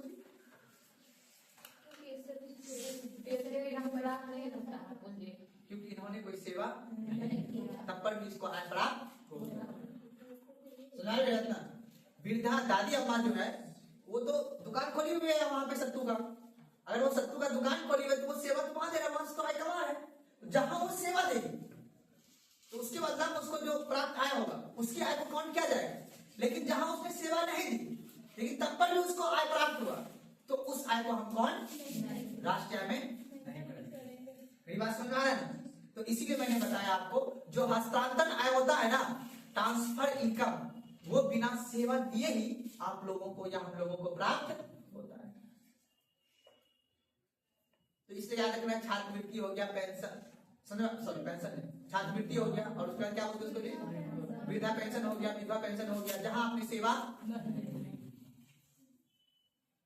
कोई दिक्कत है ना? आप काला धन का नाम सुने हैं?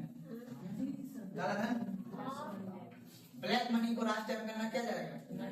तो डायरेक्ट जवाब दे सकते हो ना, क्योंकि सरकार उस पे आपने टैक्स नहीं दिया, इस वजह से उसको राष्ट्रीय आय करना नहीं करेगा। लेकिन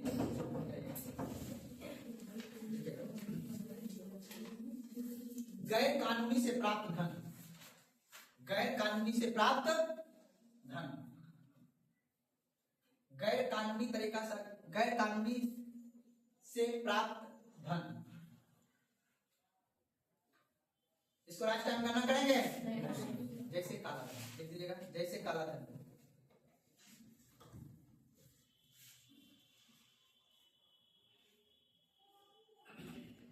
अब बताइए, अगर किसी व्यक्ति का लॉटरी लग गया, आपने जाके सट्टा में पैसा दे दिया, क्या दे दिया जी? आकस्मिक इनकम अगर आपकी आ गई, सुना रहे बात को ना, तो भी उस आय को राष्ट्रीय आय करना नहीं करेगा।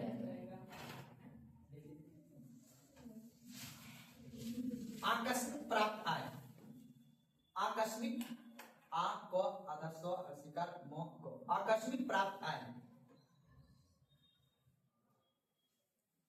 जैसे लॉटरी से प्राप्त आय,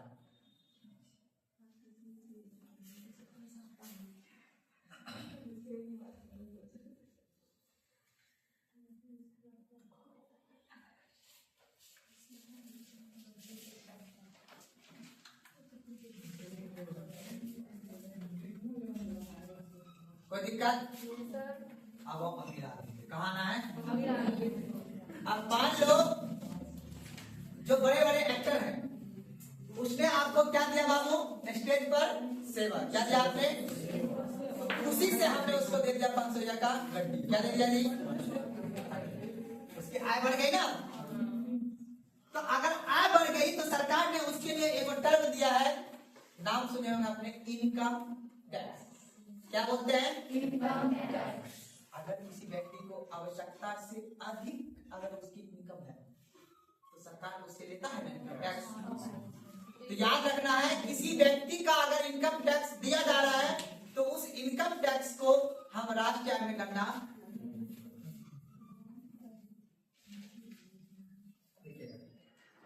समझ में आ गया? इनकम टैक्स अभी हम लोग जमा नहीं करते हैं ना, कल को हम लोग अमीर बनेंगे जब हम कमा लेंगे 20 लाख से ज्यादा सालाना का, तब जाके हम लोग करेंगे। अभी हम लोग वही 4 से 3 लाख 2 लाख रुपए आप लोग होंगे ईयरली। आप लोग का कितना? 3 से 4 लाख 5 लाख होगा एक ऐसा। अभी जीवन यापन करने के लिए मैसूर में 30-40 हजार का महीना सब कमा रहा होगा। आप लोग पेरेंट्स का बात कर रहे हैं, उतना तो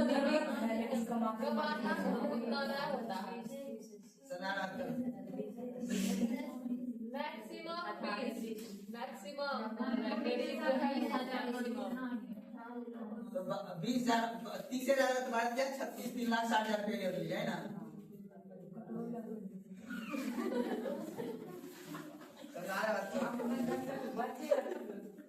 ये 0% टैक्स कितना कितना नीचे 4 से 7 रहा, 0 से 4 तक है 0% टैक्स। 5% 4 से 7 के बीच में, 4 से 8 के बीच में 5%। इनकम टैक्स में किसी का कलर धर सकता है, धर सकता है, कभी आएगा किसी का कलर धर सकता है। मान लो जो 4 लाख से ज्यादा रुपया कमा रहा होगा 4 से 8 के बीच में, वो नहीं करता होगा 5% टैक्स जमा, हम जानते हैं। सर बात को ना वो आएगा रात में सोना चांदी देख लेगा, अरे कितना किसे कम खरीदे, साड़ी देख लेगा गोदरेज में आप लोगों का तुरंत तो लाल पकड़ेगा। क्या हो ये सब नहीं करते हैं, होता है। याद रखना एक चीज है, बात नहीं सुनो, इनकम टैक्स ऑफिसर होता है ना, वो कोर्ट से परमिशन लेगा, आपसे परमिशन, और वो गुप्त तरीका से, उसके पास लॉ है, जैसे आपने सुना होगा ईडी का नाम, इन्फोर्समेंट डायरेक्टरेट नाम सुना होगा, ईडी का छापा पड़ गया, या आपने सुना होगा सीबीआई का छापा पड़े, सीबीआई इनकम टैक्स का छापा पड़ गया ना, सुनते हो ना, आपसे परमिशन नहीं लेगा वो, हम आपके घर घुसे या नहीं घुसे। 4 लाख से ज्यादा, 4 से देखो 4 लाख से ज्यादा के जो अभी बढ़ेगा, ठीक है बजट आएगा 6 से बढ़ेगा। एग्जाम्पल दे रहा हूँ आपको कि अगर किसी का 4 लाख से ज्यादा अगर इनकम है तो उसको 5% टैक्स, 4 से 8 के बीच में किसी का इनकम ईयरली एक वित्तीय वर्ष में उसको 5% टैक्स देना पड़ेगा, इनकम टैक्स, यानी कुल कमाने का 5%। लेकिन सरकार को वोट भी तो लेना है ना, सरकार उतना इसे क्या करता है, नजरअंदाज कर देता है। लेकिन याद रखना, अगर सरकारी आदमी से आपने दुश्मनी लिया, वोट से अनुमति देगा, रात के 1 बजे सीधे घर में उसे फोन का सारा सिम पहले निकाल लेगा, उसके बाद बोलेगा बैठिए यहाँ, अब निकालिए गोदरेज का चाबी। अपन लोग तो अपने लेवल का नहीं है ना, हम लोग कौन से लाभ ज्यादा है, समझा रहे बात को ना। तो इसीलिए बस हम आपको एक तरीका बता रहे हैं, ये गैर कानूनी नहीं है, उसके पास अनुमति है, कोर्ट ने दे रखा है उसे अनुमति, आपसे पूछेगा नहीं, गिरफ्तारी जो संरक्षण वाला बात नहीं है, आर्टिकल 22 नहीं, हम पूछते हैं वहां में देख तो पता ही आपको, शक के आधार पे पुलिस जाएगा, अपने विवेकाधीन प्रयोग करके आपको पकड़ेगा। चलिए आगे नहीं है, ईमेल हो या फीमेल, जीमेल, इसलिए याद रख लेना है। लिखेगा इनकम टैक्स को अलग से लेके बात है, इनकम टैक्स को अलग से, इनकम टैक्स को हिंदी क्या बोलेंगे, इनकम टैक्स को क्या बोलेंगे, आय कर, ठीक है। इनकम टैक्स को अलग से, हाँ हाँ इसी इनकम टैक्स को अलग से एनआई में गणना नहीं किया जाता है, इनकम टैक्स को अलग से एनआई में गणना नहीं किया जाता है।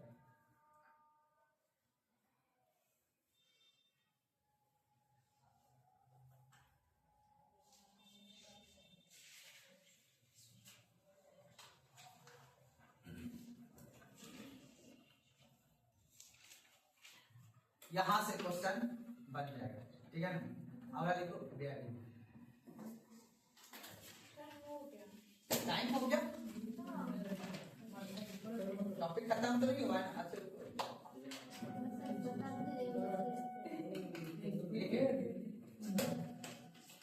अच्छा एक चीज रुक जाइएगा, आप पहले बता देते हैं, अगर ऑप्शन हो जाएगा कि मध्यवर्ती वस्तु को शामिल किया जाता है, नहीं किया जाता है। अगर आपसे पूछेगा, लिखिएगा, देखिएगा, पुरानी कंपनी के वस्तु के क्रय विक्रय करते समय क्या उसकी वस्तु को शामिल किया जाएगा नहीं में, क्योंकि जो पुरानी वस्तु है उसकी एक बार गणना हो चुकी है, इसलिए उसकी गणना नहीं किया जाएगा, ठीक है ना। इसको बाद में लिखा देंगे, पहले लिख लीजिए।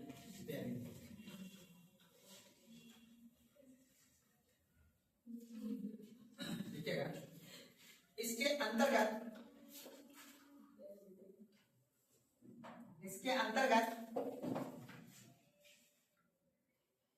उत्पादन प्रक्रिया में, इसके अंतर्गत उत्पादन प्रक्रिया में, इसके अंतर्गत उत्पादन प्रक्रिया में सभी अंतिम वस्तु और सेवाओं पर, इसके अंतर्गत उत्पादन प्रक्रिया में सभी अंतिम वस्तु और सेवाओं पर किए जाने वाला कुल व्यय का योग निकाला जाता है।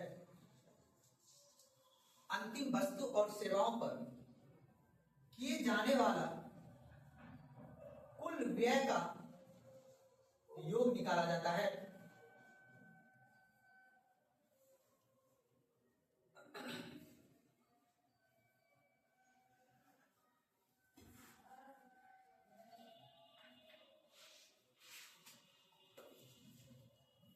अब खर्च कौन करता है बाबू? खर्च कौन करता है? देखो वाली क्या है, या तो उपभोक्ता, कौन करेगा? जो घर के व्यक्ति होते हैं, या तो कंपनी, या तो गवर्नमेंट, सरकार करेगी। यही ना तीनों खर्च करता है जी। और कोई व्यक्ति यहाँ पे खर्च करने वाला? और उसके बाद जो किसी वस्तु का हम क्या करते हैं? निर्यात। क्या करते हैं? आयात निर्यात करते हैं ना। तो जितना हमने निर्यात किया और उसके बाद उसमें आयात को माइनस कर देंगे, तब निकल के आएगा कि हमारे देश में व्यय विधि कितना, और इस विधि से भी हम राष्ट्रीय आय की गणना। सर आयात ज्यादा करते हैं, निर्यात ज्यादा करते हैं। देखो कुछ क्षेत्र में ठीक है ना, लेकिन अभी हम इसको बोलते हैं फिजिकल डेफिसिट, नाम सुने होंगे, जिसको बोलते हैं व्यापार घाटा, आपने नाम सुना होगा। इसमें क्या होता है, हम ये कोशिश कर सकते तो दिखाना पड़ता है, क्योंकि आईएमएफ वाला नाम नहीं देगा ना फिर बात को, ये सब टेक्निकल बात है वो आगे समझेंगे, ठीक है ना। हम जो है लगभग जो है बराबर ही चल रहे हैं, ठीक है ना, लेकिन तब पर भी हम लोग जो सेक्टर में पूछा जाता है किस क्षेत्र में हम अभी आश्रित हैं आयात पर, और किस सेक्टर में एकदम बिल्कुल भी आश्रित नहीं है आयात पर, ठीक है ना। जैसे कि हम लोग डिफेंस सेक्टर हो गया, टेक्नोलॉजी सेक्टर हो गया, ठीक है ना, और इलेक्ट्रॉनिक सेक्टर हो गया, इलेक्ट्रॉनिक सब मोबाइल वगैरह होती है। तो इन सभी चीज पर हम लोग अभी भी पूरा का पूरा आयात करते हैं, समझ बात को ना। और उसके बाद ईंधन हो गया ना, मतलब फ्यूल जिसको बोलते हैं तेल, वो तो 100% हम किस पे डिपेंड है? दूसरे देशों पर। गैस भी हम किस पे डिपेंड है? लेकिन अपने यहाँ कृषि हो गया, ठीक है ना, लोहा हो गया, इन सभी चीज पे अभी हम आश्रित है। हमको किसी से बाहर से गेहूं चावल मंगाने की जरूरत, पानी मंगाने की जरूरत, कपड़ा मंगाने की जरूरत, दवाई मंगाने की जरूरत, लेकिन टेक्नोलॉजी, मोबाइल, इलेक्ट्रॉनिक ये सब मंगाने की आवश्यकता। तो वही वाला बात याद रखना है, हम उत्पादन करते हैं धान, लेकिन जापान एक टन उत्पादन कर लेगा तो हमारा सारा पैसा निकल जाएगा वो। इसीलिए कहा जाता है मानव पूंजी पे सरकार जितना खर्च करेगा ना, यानी हायर क्वालिफाइड जितना ब्रांड जिस देश में होगा ना, उस देश में ही ज्यादा से ज्यादा क्या होगा? टेक्नोलॉजी का निर्माण होगा। सम्मान बैठते बात ना। अपने यहाँ किसान, अभी शहर घर में देखोगे तो क्या है? किसान। सबके नॉलेज में 19-20 का फर्क है। अच्छा हम कुदाल ऐसे चलाएंगे, आप कुदाल, कोई ऐसा करते नहीं, हम AI का नया वर्जन लाएंगे, कोई बोलता है जी। हम सोचते हैं उधर उधर भाई हमारे पास बस इतना ही जीवन है, अच्छा नौकरी कर लेंगे, उसके बाद जीवन जी लेंगे, कोई दिक्कत नहीं, फिर जाते हैं टाटा बाय बाय, फिर वही जाना है वो भी घंटे के पास, है ना जी। चलिए ठीक है, क्या लिखे परिभाषा की योग निकाला इसमें निम्न व्यय को शामिल किया जाता है। इसमें निम्न व्यय को शामिल किया जाता है। इसमें निम्न व्यय को शामिल किया जाता है।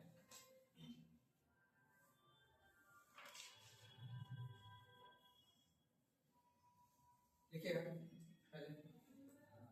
निजी उपभोग व्यय, निजी उपभोग व्यय जिसको कंज्यूमर बोलते हैं ना, निजी उपभोग व्यय,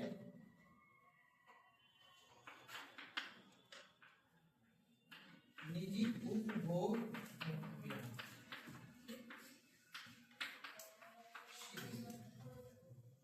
कंज्यूमर,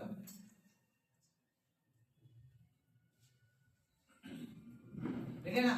उसके बाद देखिए निवेश व्यय, निवेश व्यय हो जाएगा इंडस्ट्री,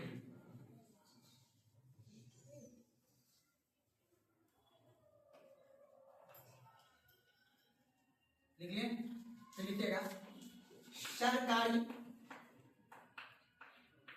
उपभोग व्यय, ब्रैकेट लिखिएगा जी।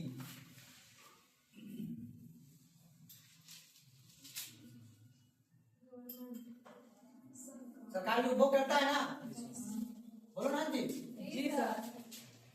कोई कंपनी ने बनाया कॉपी पेन रजिस्टर, अब सरकार इसमें रजिस्टर मांगा जाता है ना अटेंडेंस वाली, सरकार उसके लिए क्या देती है, पैसा देगा, फिर वो उपभोग करेगा। तो सरकार जो उपभोग व्यय करती है वो भी इसको में शामिल किया जाएगा।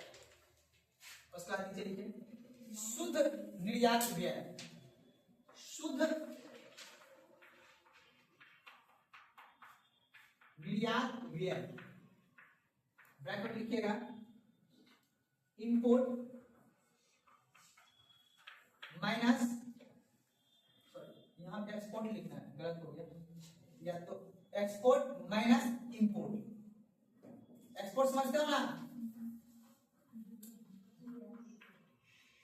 Export minus import. एक्सपोर्ट को क्या बोलते हैं, आयात करना, और इंपोर्ट का मतलब निर्यात। हो गया।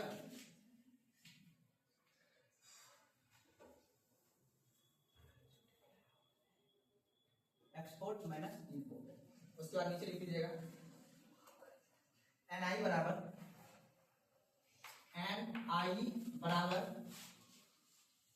C plus I plus G plus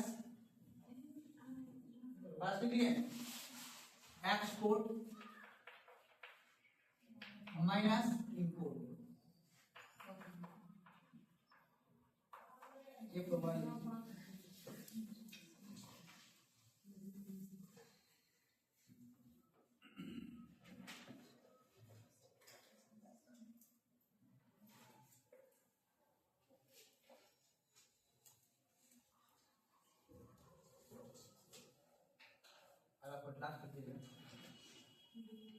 इस विधि में गणना करते समय, इस विधि में गणना करते समय, इस विधि में गणना करते समय अंतिम व्यय को ही शामिल किया जाता है।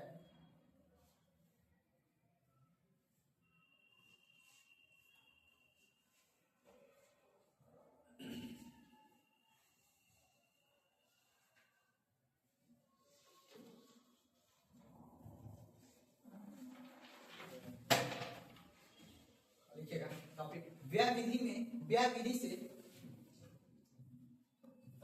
व्यय विधि से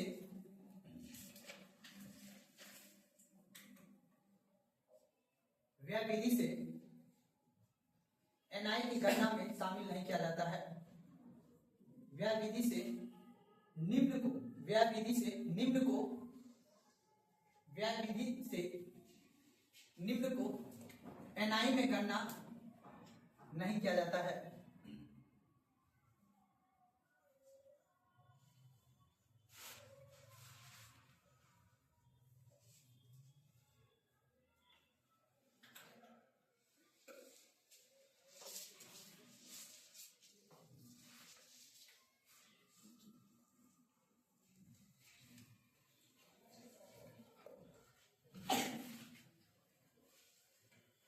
सुनाया मेरी बात।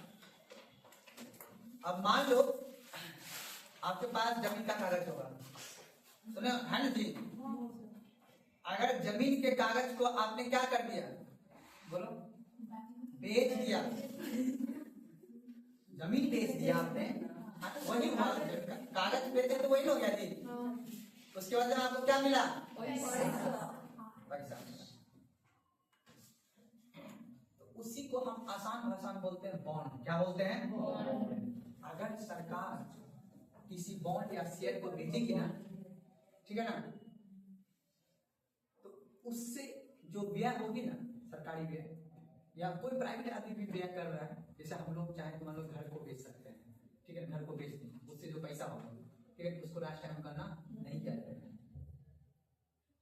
सुना मेरी बात ना, बीच में सरकार एक चार्ज जो लेता है, क्या होगा, बीच में सरकार चार्ज लेता है, क्या चीज का चार्ज, ट्रांसफर करवाने का मांग का, जमीन का लगान तो लेगा ही ना आपसे, रसीद पहले से कटा होगा, इसीलिए तो नहीं लिखते थे। एक होता है दोहराव की समस्या, समझते हो, अंतिम लास्ट में लिखा है अंतिम जो सेवा होगा ना, उसी के आधार पे आपकी व्यय को काउंट की जाएगी, ठीक है ना। आपने इस जमीन का एक बार व्यय कर दिया है, समझा बात को? आपने लगान सरकार को दे दिया है, समझा बात को? तो इस वजह से अगर आप सरकारी बॉन्ड या कोई बॉन्ड खरीदिएगा तो उसके आधार पे आपकी जो खर्च होगी उसको एनआई बॉन्ड नहीं किया जाए, क्योंकि आपने वो निवेश किया है। क्या किया है? निवेश किया है। वो अंतिम नहीं है, वो मध्यवर्ती आपका खर्च है, अंतिम खर्च नहीं है ना वो, समझ मेरी बात ना? तो इस वजह से उसको हम कौन नहीं करते। समझ में आया? आया प्रधान जी? नहीं समझ में आया? आपने सरकार से लोन लिया, फिर आपने जो उसको उससे कमाया, कमा के बाद आपको क्या हुआ? इनकम हुआ। ऐसे समझिए, आपको पहले उत्पादन में आपको पैसा मिला, लोन मिला, उत्पादन, आपने क्या किया? इनकम हुआ। इनकम करने के बाद अंतिम रूप से आपने क्या किया? व्यय किया। समझ तो? तो व्यय किया तो अंतिम रूप से जो आपने व्यय किया होगा, ठीक है ना, वो व्यय को ही क्या किया जाएगा? शामिल किया जाएगा। अब आप कहिएगा कि सर आपने इनकम विधि, ये विधि इनकम विधि जो आय आपकी होगी, ठीक है ना, इस विधि में जो मैंने लिखाया था आपको, ठीक है ना, जैसे भूमि से प्राप्त रेंट बता दें मैंने, उससे जो प्राप्त होगा उससे भी क्या हो जाएगा? एनआई बॉन्ड किया जाएगा। अब ओवरलैप आपका दिमाग कर रहा होगा कि यहाँ भी हमने पैसा कमाया और यहाँ आपने खर्च किया ना, यहाँ से जो पैसा कमाया आपने वो क्या किया? खर्च किया। तो वो जो आपने खर्च किया तो अंतिम रूप में क्या चीज पे खर्च किए होंगे आप? या तो वस्तु लिया होगा या तो सेवा लिया होगा आपने, तभी ना खर्च किए होंगे जी।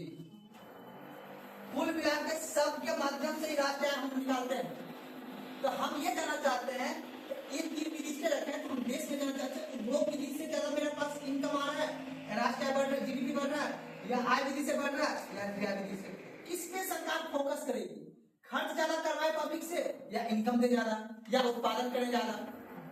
मेरी बात समझ में आ रहा है ना? अंतिम रूप से तो आप खर्च नहीं कीजिएगा, तभी ना वहां पे पैसा जमा होगा सरकार के पास, सरकार के पास टैक्स मिलेगा, तभी देश की जीडीपी बढ़ेगी। तो सरकार मुख्य रूप से ये तीनों विधि से ये चेक करना पाता है कि किस सेक्टर में, इसलिए अंतिम रूप से आपको कहा ये देश का जीडीपी इतना बड़ा। बाकी किसी को आय व्यय ये सबसे मतलब है किसी को नहीं है, बस हमें ये जानना होता है।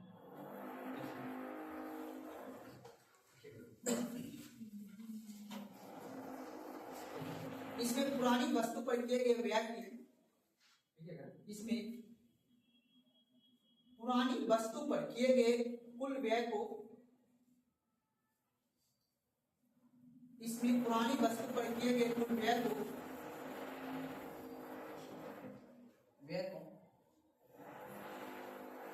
एनआई में शामिल नहीं किया जाएगा। मान लेते आपने पुरानी बाइक खरीद ली, क्या वो जो आपने खर्च किया वो खर्च को काउंट किया जाएगा एनआई में? नहीं किया जाएगा। तो पुरानी वस्तु पर किए गए कुल व्यय को एनआई में शामिल नहीं किया जाएगा। समझ रहा है मेरी बात?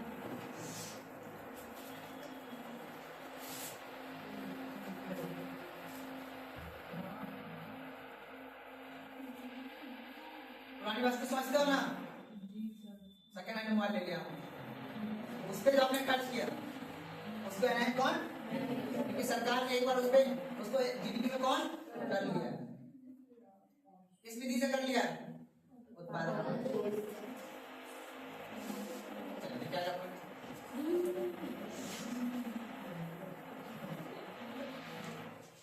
शेयर एवं बॉन्ड पर,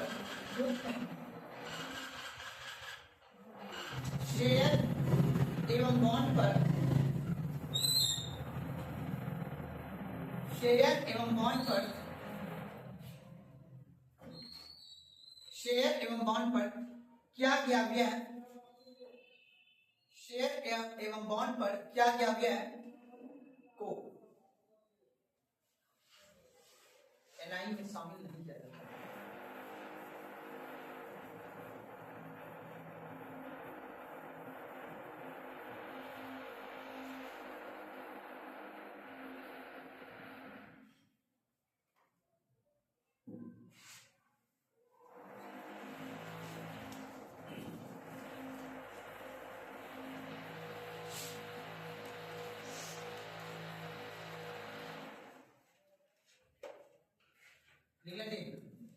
कोई दिक्कत है समझने में? अब एक टॉपिक लिख लीजिए, निम्न वस्तु एवं सेवा को एनआई में शामिल नहीं करते हैं। निम्न वस्तु को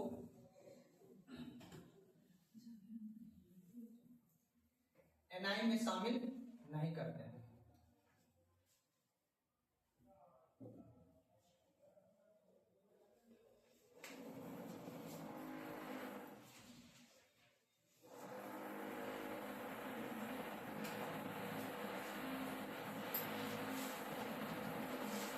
कोई दिक्कत नहीं, अभी भी दिक्कत करा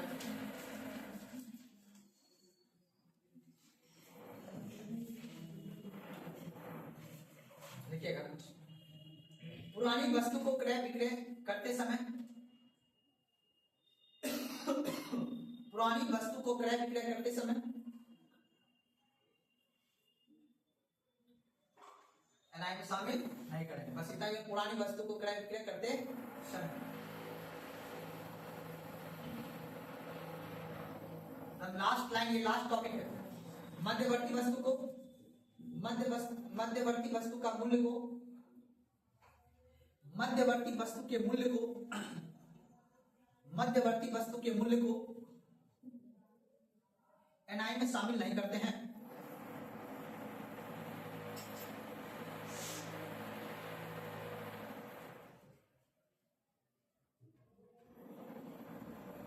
लेकिन अब बताइए, आप अगर अपने बाड़ी में टमाटर का उत्पादन कर रहे हैं, किसका उत्पादन कर रहे हैं?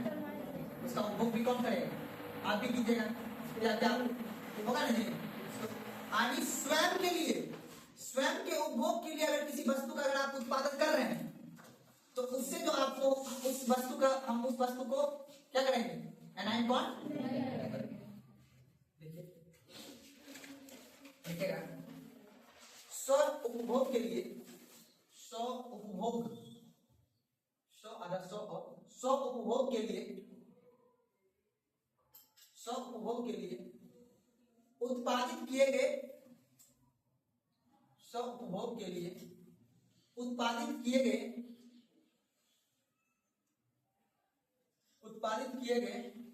उत्पाद के मूल्य को भी फिर से,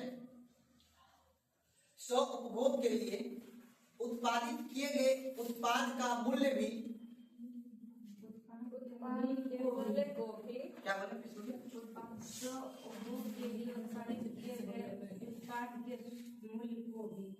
मूल्य को भी एनआई में शामिल नहीं किया जाता।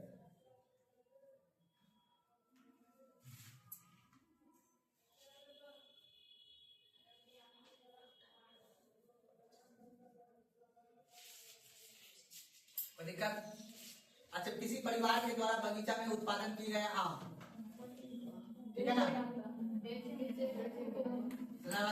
अगर उपभोग किया तो क्या उसकी उत्पादन वस्तु को शामिल करेंगे?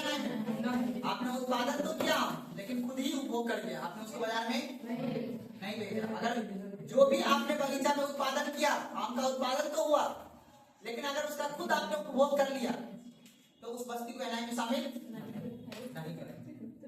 और लास्ट आप जानते ही हैं, हस्तांतरण आय को